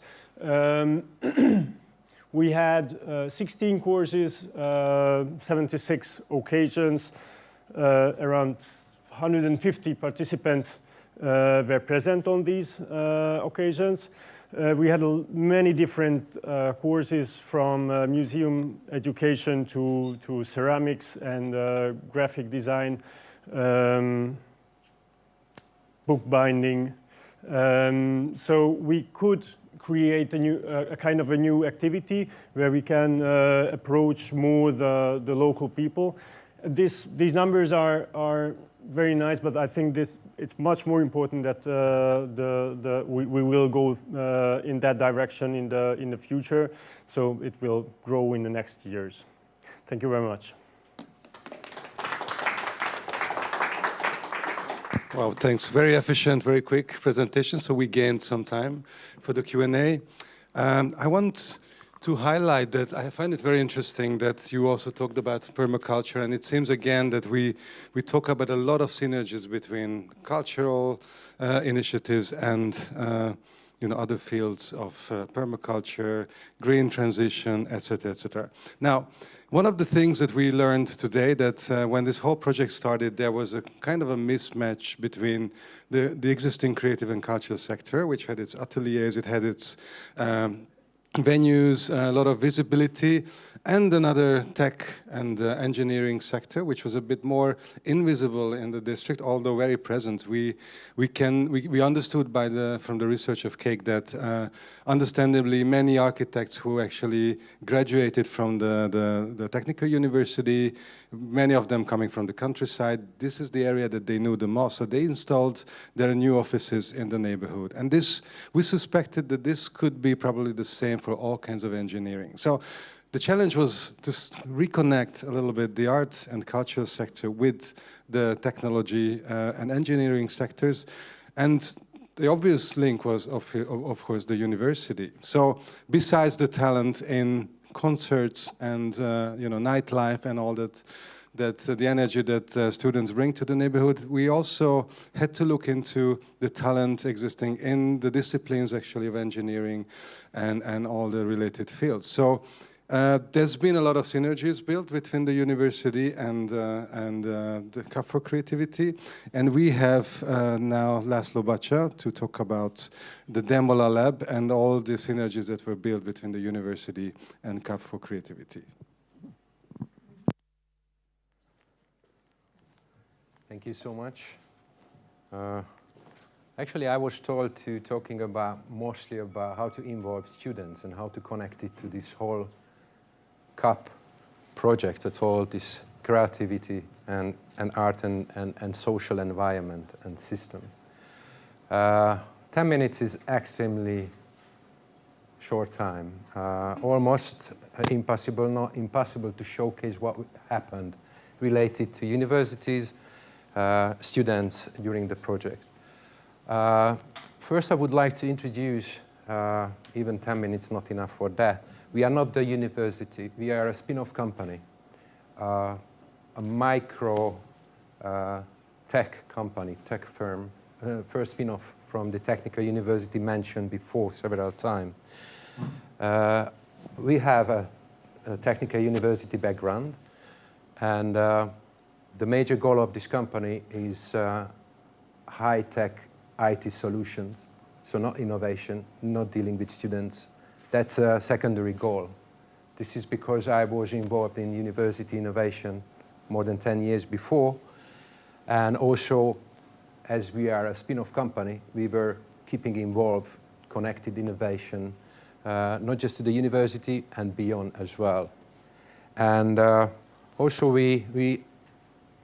I'm going to go through the university, and I don't want to go deeper in that. I mean, there's a lot of solution. There's a lot of activity creating new value, new solution.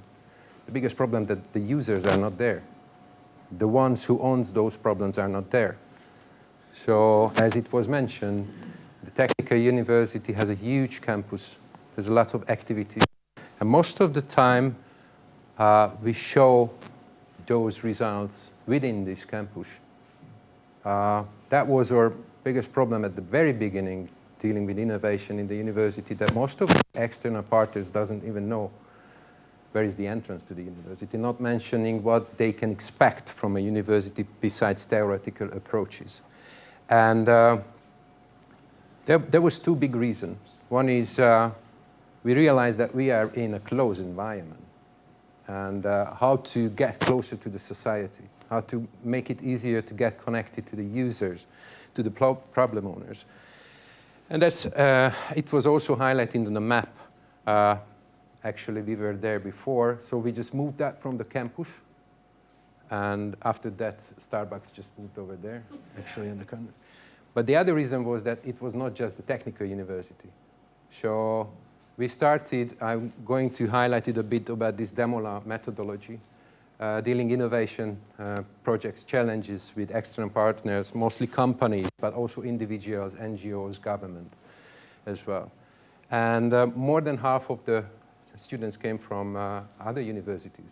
And that was a bit a situation supporting them within one place. So Demola is an international Finnish origin innovation co-creation methodology. The main thing is that it's not like just apply. So it's a multidisciplinary approach. So we are looking for real problems and collecting talents to deal with that. And it's innovation project, so there's no task that you have to do this. It's a free question. They're going to decide what is important for them.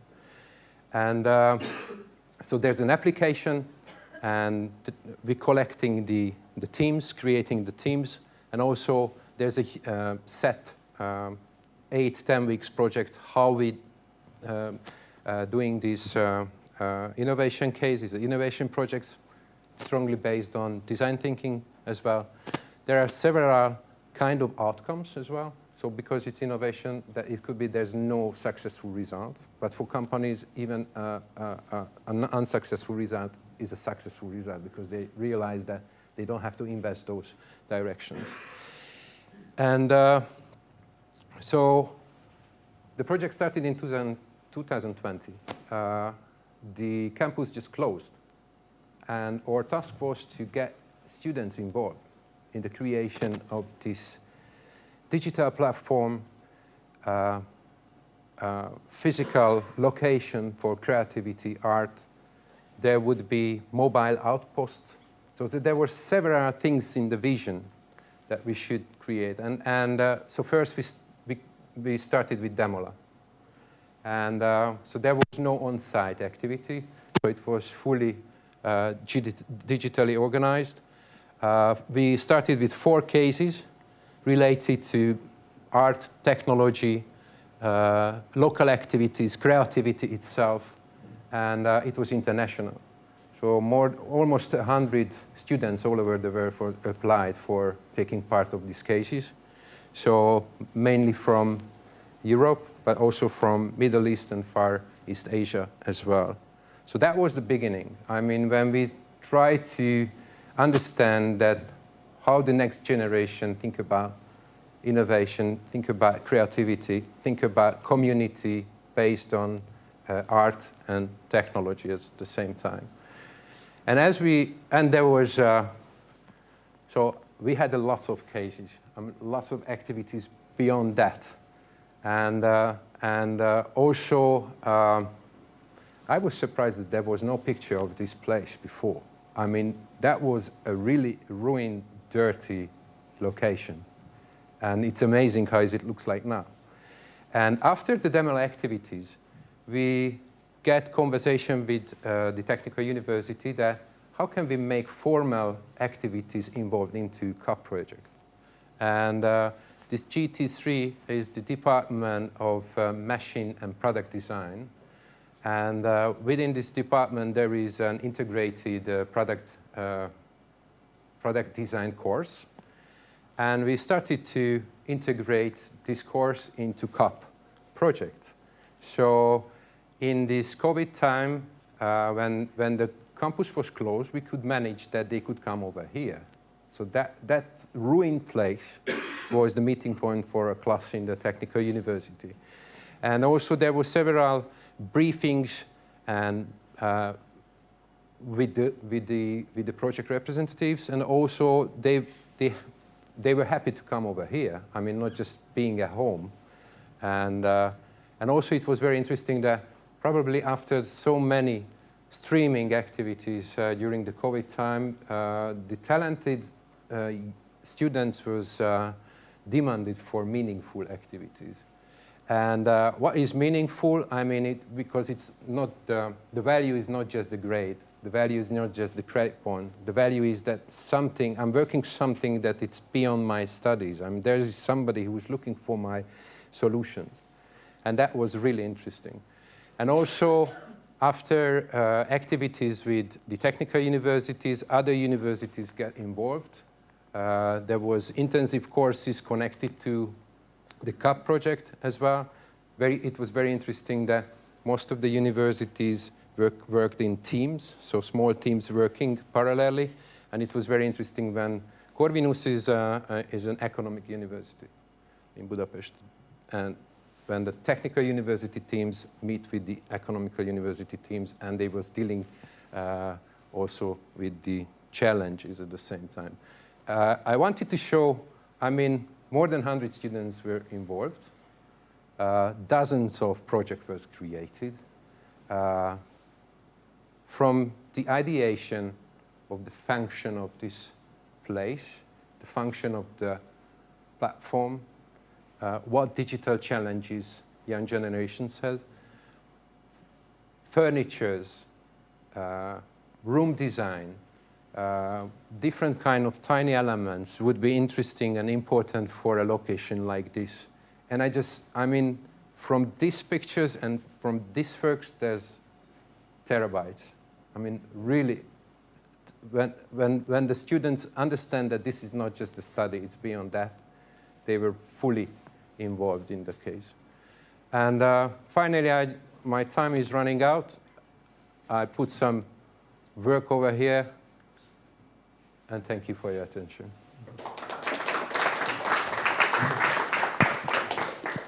Thank you very much. So we could see how some of the ideas and energies of technical university and other university students were channeled into here, and we will know more about this space very shortly. But before that, another big actor, or other big actors in the neighborhood, in the area, are economic actors. And one of the key issues also CUP for Creativity wanted to address is how to, again, use culture as a means to go beyond also the cultural sector. How can culture be an inspiring force in the business fields? How can culture actually inform some of the local, smaller and bigger businesses in maybe changing their ways of operations? And one of our bigger partners in this was British Telecom, located in the district, and we'll have Máté Fazekas to talk about how CUP for Creativity was trying to bring inspiration through creativity into BT.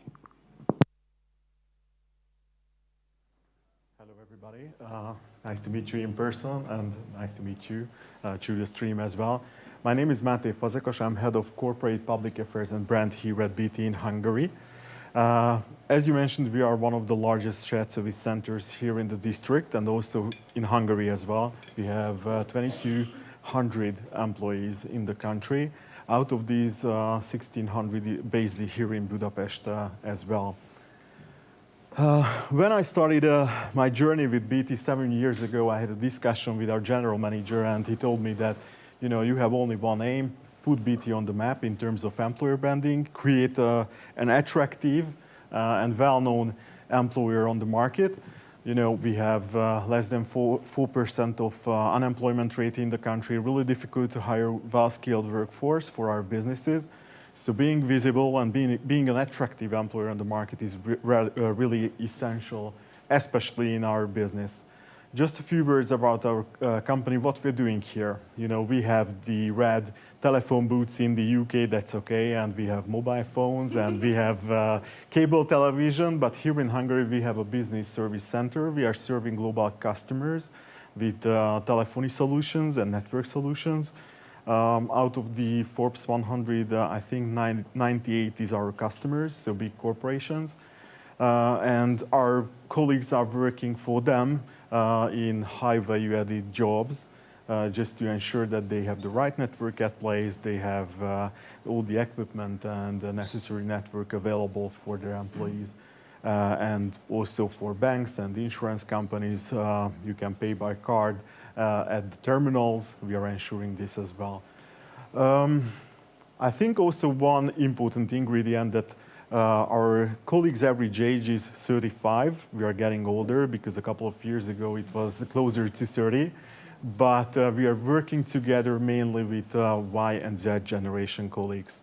So for them, engagement is more about employee experience, employer experience, giving some fun at the workplaces, giving some extra, you know, not just working, but building connections, building relationships, building communities, which are not about the business and not about the job, but something different.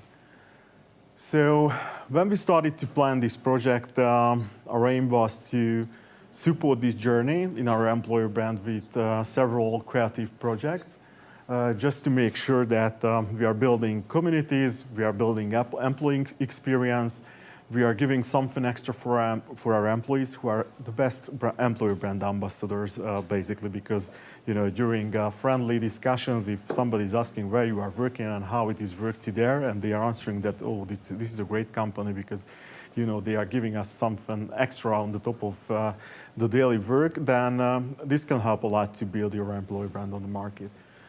So before that, we had a clear vision. We worked out on a clear strategy how to do it, implemented the several actions. But, you know, COVID hit and we have a totally different world now.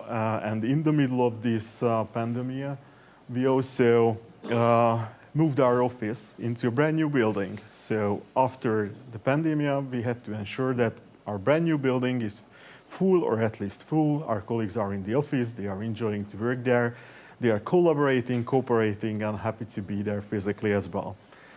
I think everybody knows that this is not happening, or it's a difficult stuff still. It's really difficult to engage them and bring them into our offices and do some real collaboration, not a virtual one. So we had to rethink the whole project and find out what we will do to help to collaborate and bring them together. Of course, we also did creativity surveys. We wanted to know what are those milestones or what are those topics which are really interesting for them, which are engaging for them, and helps us to find out what kind of activities we have to implement just to make sure that they are interested and they are there and building our internal reputation more.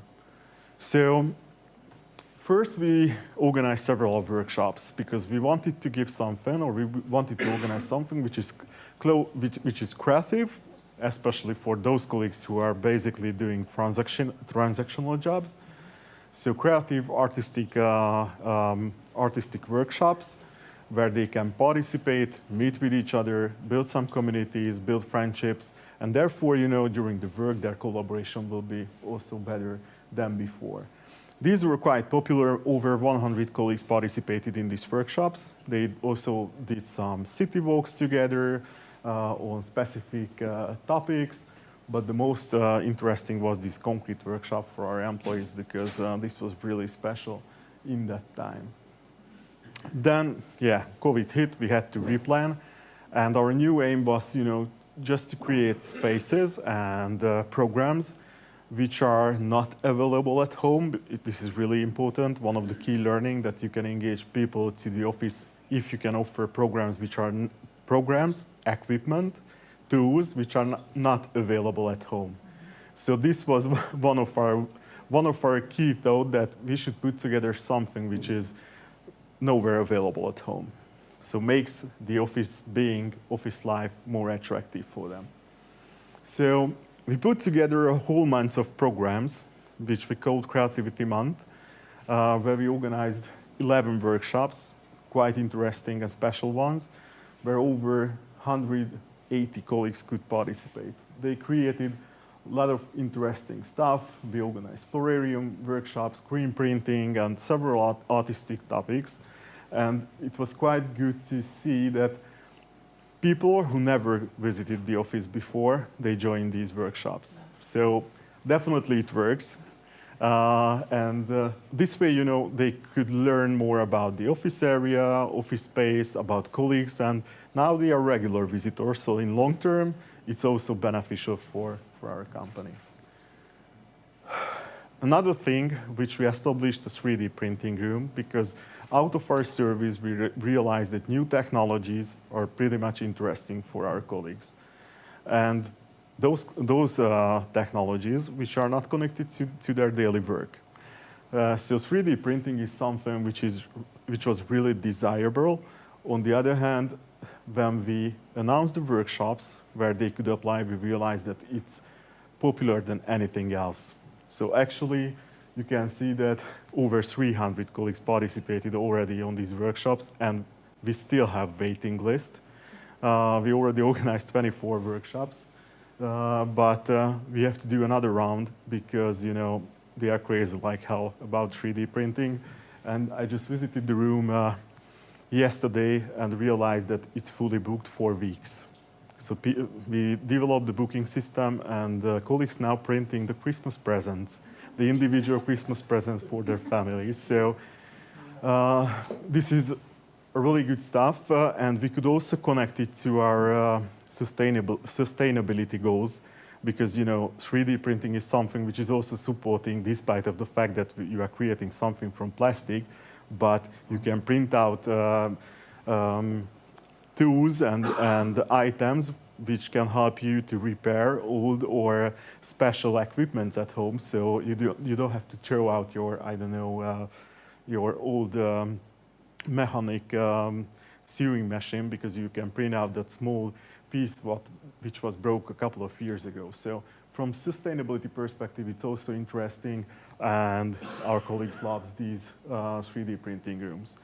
We also established some social collaborational areas where we put in focus the fun, basically. As I mentioned to you, our colleagues are mainly from Y and Z generation people. So we wanted to have something which is bringing back the childhood feelings, childhood experiences. Therefore, we have some arcade gaming machines, strictly those where you can play together with another person, just to make sure that not individual game is rolling down on these machines. And also we have nice furnitures there. They can organize their team meetings, collaborational meetings, and also you will see tomorrow there are a lot of other items which is helping creative thinking, relaxing, and teamwork, collaboration in these areas. There are 6 different spaces, basically mostly identical to each other. These are really nice and inspirational spaces for our colleagues. I wanted to also check how did this impact on our office visit rates, because as I mentioned to you, this was our main pain point when we opened the new offices and we had over the pandemic. And you can see from the numbers, we started to open these collaboration areas and workshops in June. So I think we can say around 20% increase till today. We realized in occupancy numbers, and compared to the previous months, we can also see that it's a clear increase. We are close to 90% some days today.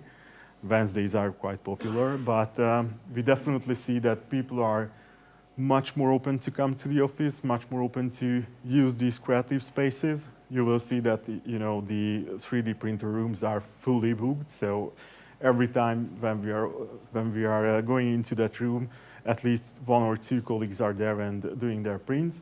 And also they are organizing several other activities around these creative spaces. They are doing individually championships around video games. We have really nice board games. They are organizing board game nights. Around 60 people are participating on bi-weekly basis on these board game nights. So we can see that organically these communities are also developing. And also we can see that our other location in Debrecen, which is another city here in Hungary, they are green with envy that we have such a nice stuff. So next year we have to establish similar spaces in our office in Debrecen as well. So that was all from my side. Thank you very much. It was a pleasure to work with you, and thank you very much. Thank you. I hope later on when we come to the questions, we can understand more about the connection with a Cup for Creativity. But before we're closing all these discussions here, of course, you've been already hearing about the place where we are, Adapter.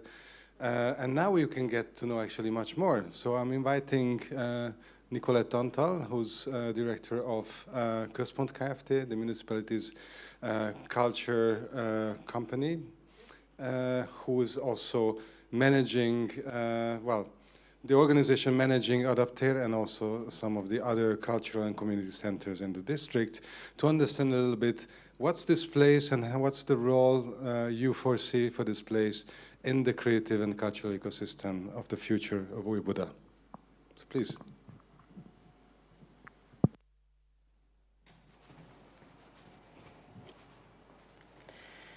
Oh, yes. My name is Nicolette Antal, and I'm the executive and cultural director of the Központ Ltd.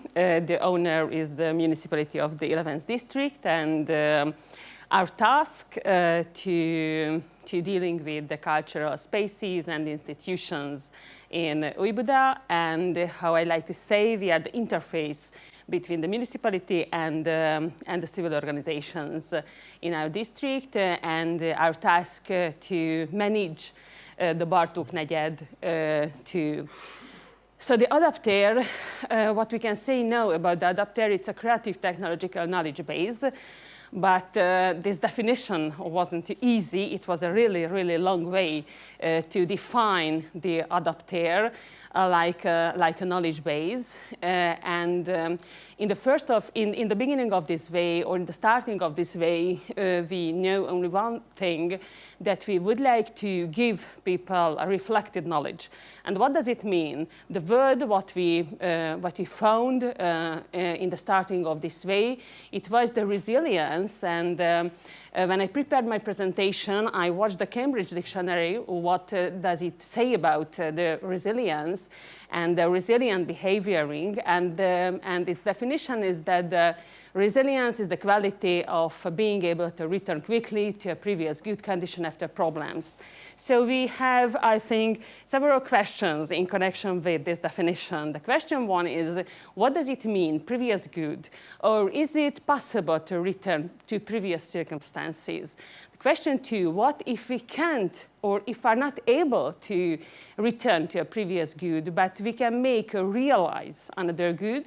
The question three is how we have to redefine the resilience, the resilient behavioring in the world of AI, AR, and VR. and how we have to redefine the resilience in the world of constant change. So what we would like with the adapter or with this mission or with this thinking, so we haven't got exact answers. We had only experiences, we have experiences, and we had several experiments in the last 3 years. In our opinion, you can be resilient if you are able to adapt the new circumstances. You can do that, you can be resilient if you understand the world around you, and you are not able to study everything, of course, but you are able to acquire the ability of the orientation. We would like to give this knowledge in the adapter, and you have to reflect the world, and you need the reflected knowledge. After it, we defined 4 topics in connection with the adapter. And our first topic is the human values of the future. What does it mean? It can mean the developing of the self-knowledge, the emotional intelligence, the cooperative skills. It can mean the examination of individual responsibility and possibilities, individual adaptation skills, building a consciousness of the importance of rest. It's a really important focus. It's a really important point for us, building a consciousness of the importance of the rest. And after, when we defined these topics, and this first topic, we began organize programs, which name was Switch in Hungarian language bekapcsoló, and we wanted to show something about this thinking. I would like to show you pictures in connection with the first Switch, the first bekapcsoló. We organized urban yoga, we organized the ritual, matcha tea ritual, we organized art therapy programs, handpan musicians and musical programs. We organized mindfulness programs, for example, because we think that it's a really important point, and we have to make, or we have to, yes, we have to make focus that the conscious rest is really important in our life, because we will be more effective, we will be better in our life, in our job, we will be better in the work-life balance, etc. The second topic of the adapter is the social evolution, and it means the examination of social changes, self-organizing communities and ecosystems, the building of the ecosystem, the building of our cultural ecosystem, the relationship between the communal existence and mental health, or the relationship between the urban life and the mental health. We would like to talk about different effects, for example, effects in connection with the migration, or the information noise effects to the human behavior.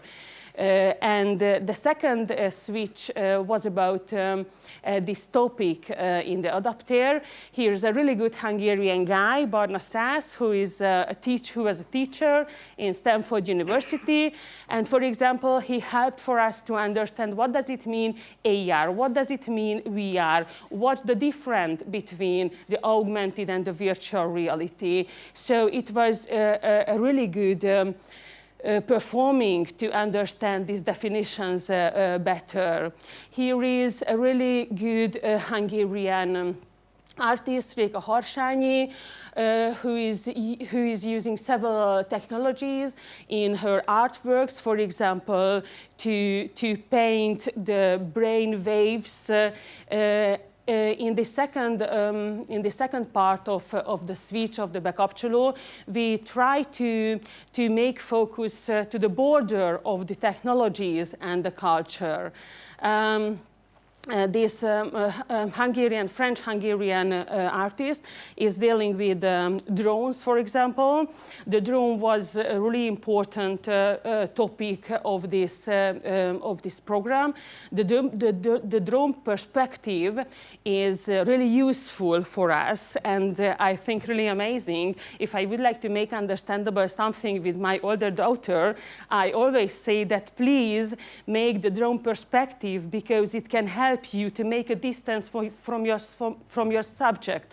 For example, in the architecture, the artists and the people use several times the drones. We can use it from the agriculture to the military in several fields of the life. So drones are really, really useful, and the drone perspective can be a metaphor, I think, of the adapter.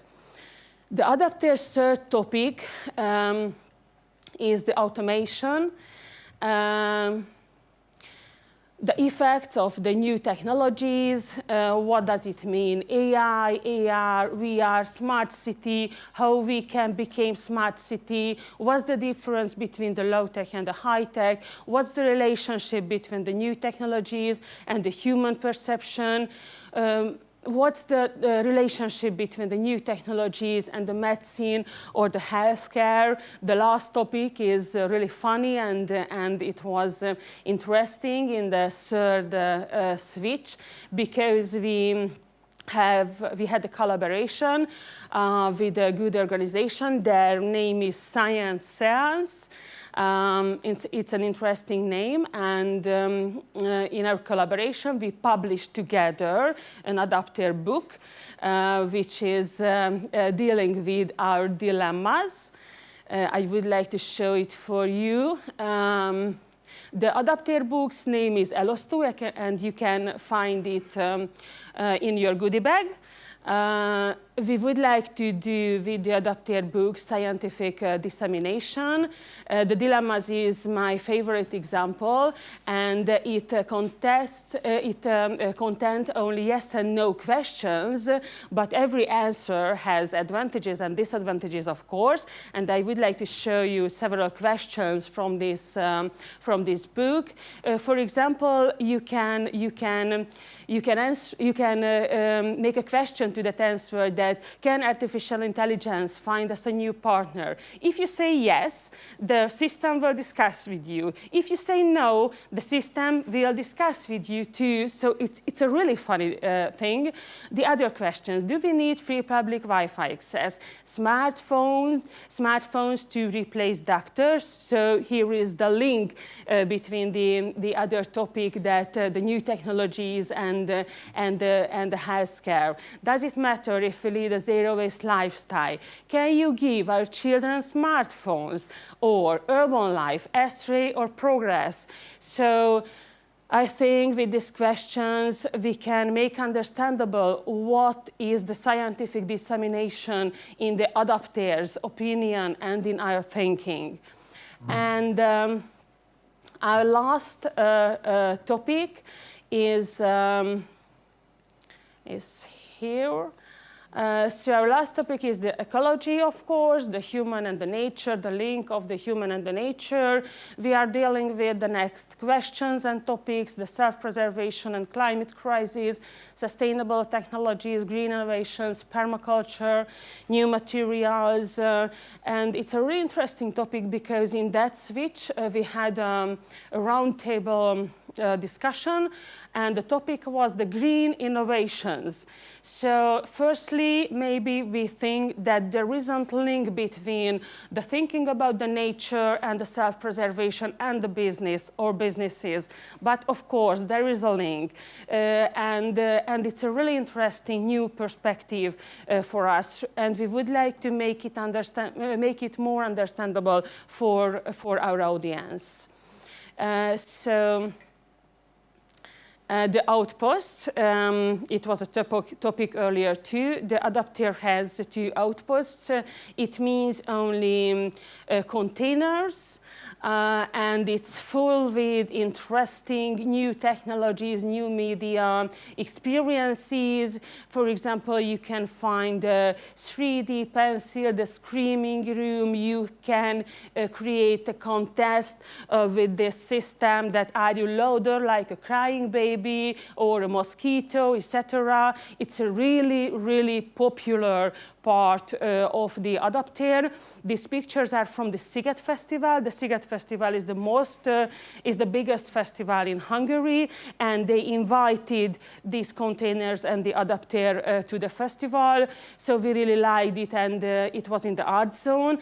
And maybe in the next year, the art zone will about only the Bartók negyed, and our cultural ecosystem. So the whole of the art zone is about our cultural institutions and ecosystem. We are really proud of them.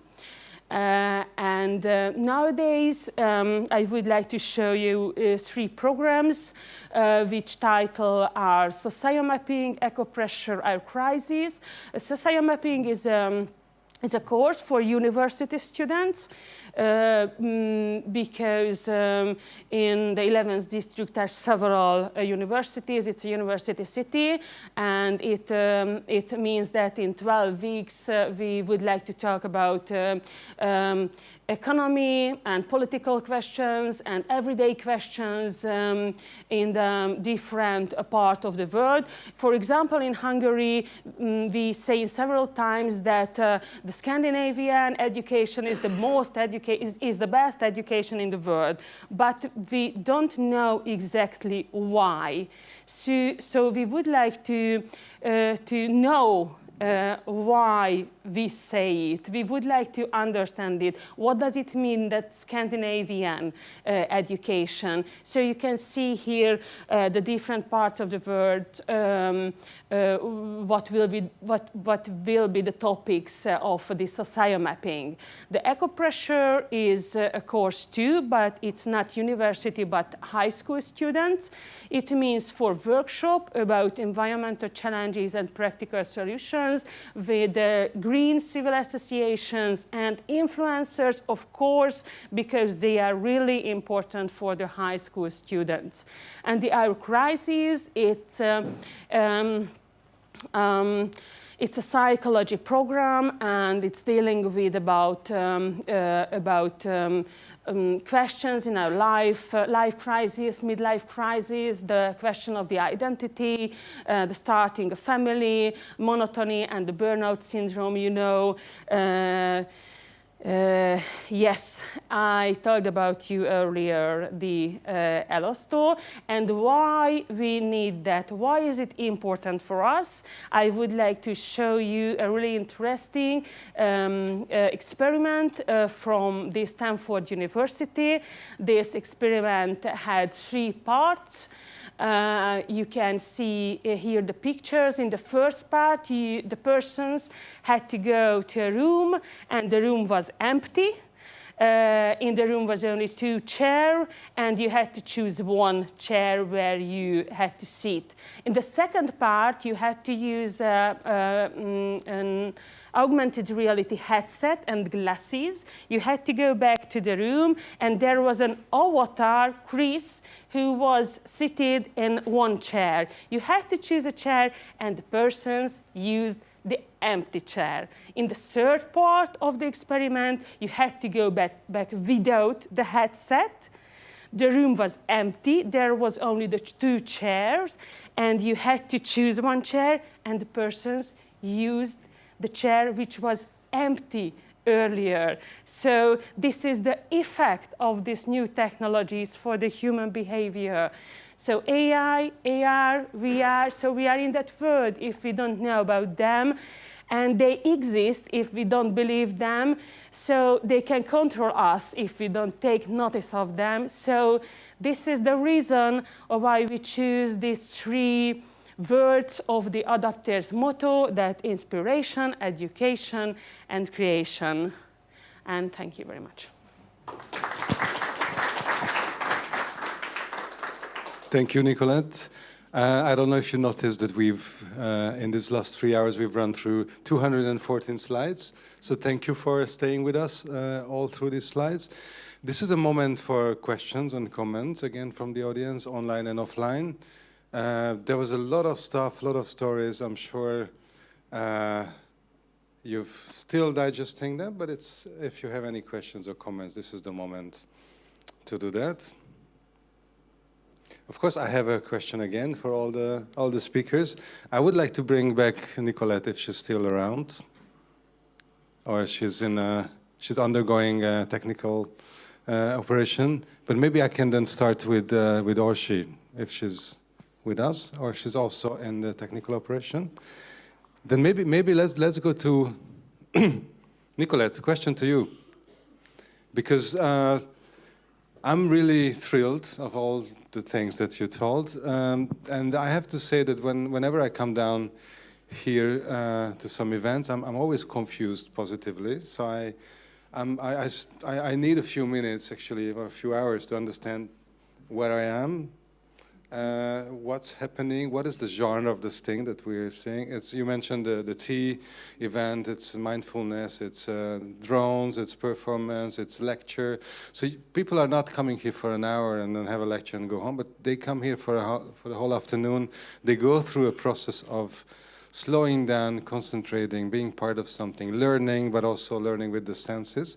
So this is not your typical cultural institution where you usually go, performance, buffet, home, and that was it, no? So what's the challenge of programming an institution like this, which is really far from the traditional kind of institutions, knowing also that you are actually also not managing only cultural institutions, but also community institutions, community centers, which have, I guess, a more eclectic and also more diverse programming?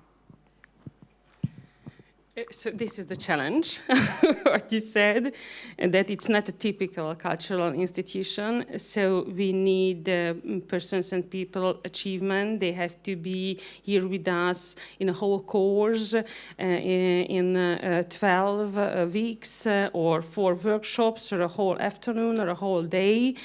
We don't know how we did it. I hope that the topics are really interesting. Our performance, I think, are really interesting. They say always that the adapter is something new, not in UIBuda, but in Budapest and the East European region too, because there are communities of the new technologies, but they are not, they haven't got a concentrated place. They are in several parts of not only the capital, but in Hungary. And the adapter can be maybe a chance for them to be stronger part or stronger member of a community, I hope. Thank you. It's also very interesting to meet some of the discussions here that we don't really meet anywhere else in Budapest, so it's actually really refreshing. I have a question to Mate and Laszlo, if they're still... Mate left. So Laszlo, a little bit about the connections that you think have been built between Soarte, the university, and this local cultural scene. So you've talked about how you can work with different kinds of universities. How can you work closer to this cultural ecosystem that we have in here now, based on this first collaboration, where we hope that will continue actually in the future? Okay, I won't be able to describe how to being able to build up. I mean, first of all, we need patience. I mean, it takes time.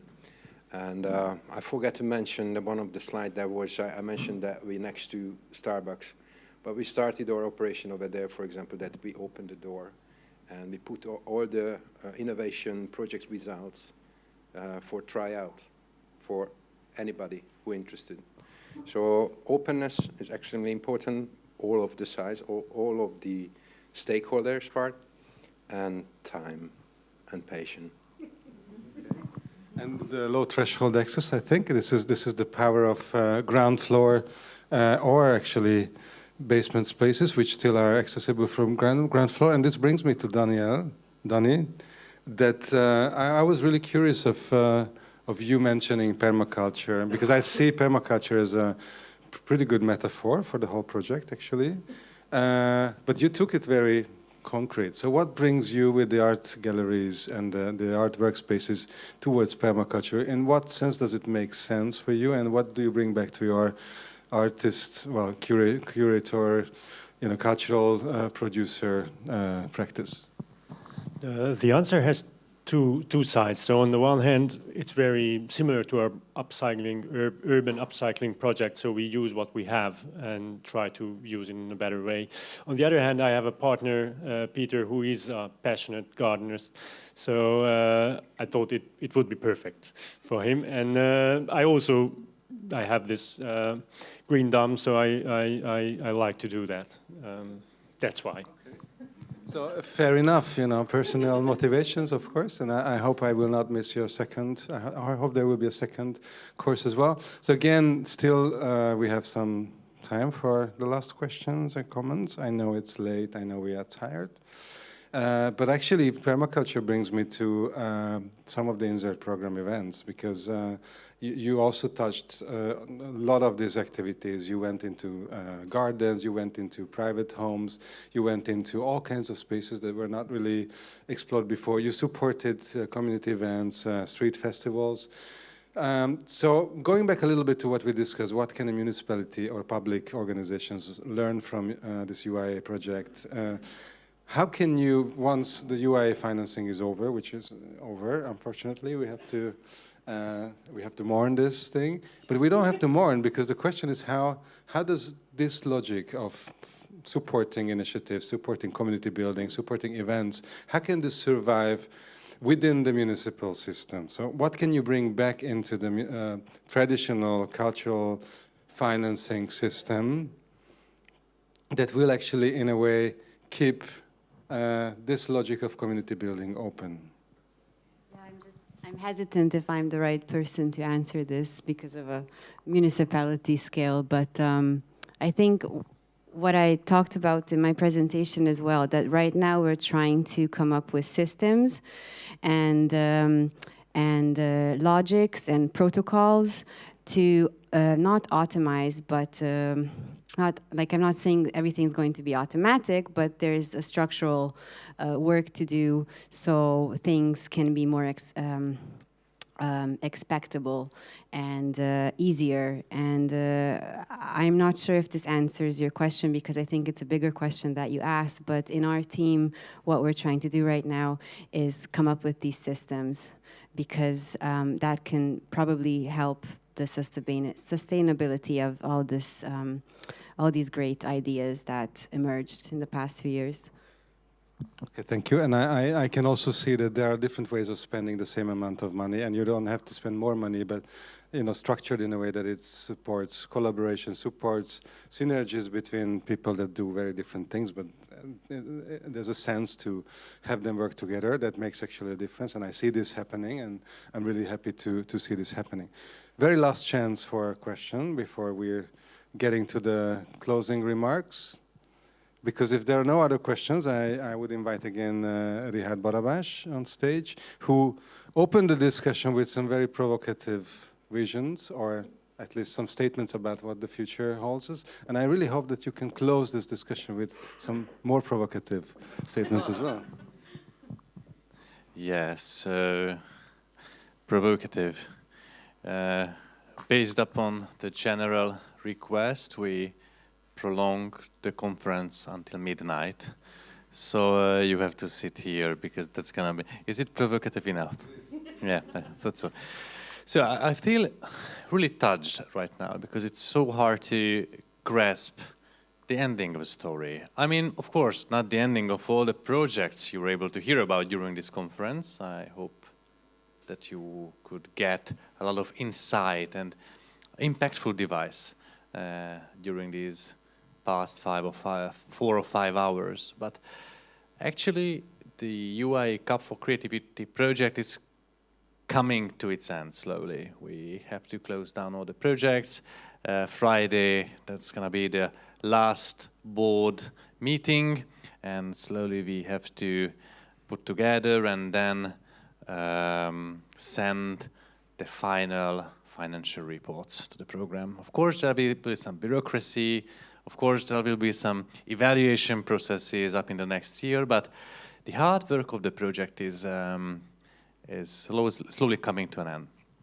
And after 3 years, which was really intense for all of us, from a professional point of view, but also from a political point of view, not to mention that we started this whole project with the COVID pandemic and lockdowns, and just after that, really high inflation, especially high in Hungary, and just after that, a war erupted 1.5 years ago in a neighboring country. So it was a really intense period, both politically, for the global world as well, and both for us in the interim processes. But I think what we learned is the same what I already mentioned in the opening remarks, that if we learn how to cooperate, if we learn how to overcome our cultural differences, if we learn not just that it is a possibility to adapt to the new environments, but it is a necessity if you want to survive, if you want to not just survive, but bring a better civilization into reality, then I think all that what we have done during this process can serve as a firm local foundation here. Of course, it's just one thing. I'm not saying that the UIA CUP for Creative project is gonna solve every problem either in the world or here locally, but the mindset which permeated our work during these 3 years is the one that I think can serve as a really strong contribution in the direction how the world should be changed.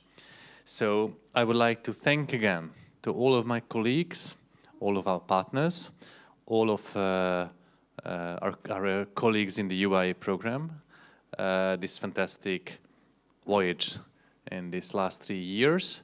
And I must tell you that we are already running new European projects, not as large for now as the UIA, but some urban projects. We're also planning to run an Interreg project focusing on circular economy. We are already running a program focusing on metacity, and we are strongly building upon previous experiences garnered in this project.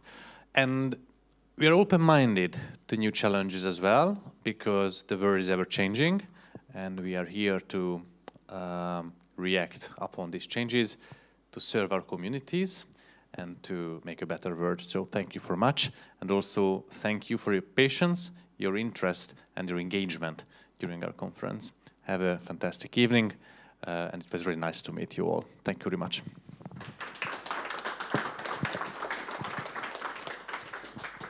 Thank you very much. I think UIBUDA is probably better set for many of these challenges than many other places in Europe.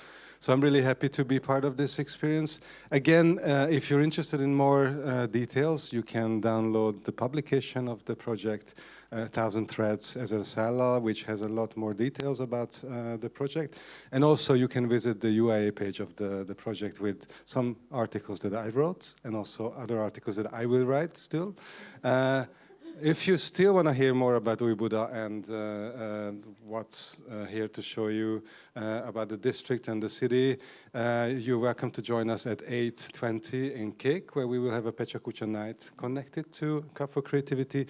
And tomorrow we will continue with a roundtable or a kind of duel between Tilburg and UIBUDA Budapest to go more in depth about what can municipalities do for culture and what can culture do for districts and cities. Thank you very much. It was not 5 hours, it was 3 hours, but it was very dense. It felt like 5 hours. But I believe that there's still some food and drink, so I think we are welcome to stay a bit longer and chat. And then I guess many people can move together to Kék at 8:20 for the Pecsakucha. Pecsakucha will be in Hungarian, as I'm told. but I'm sure we can do some on-site quick translation. And I hope our speakers come with very great visuals that speak for themselves.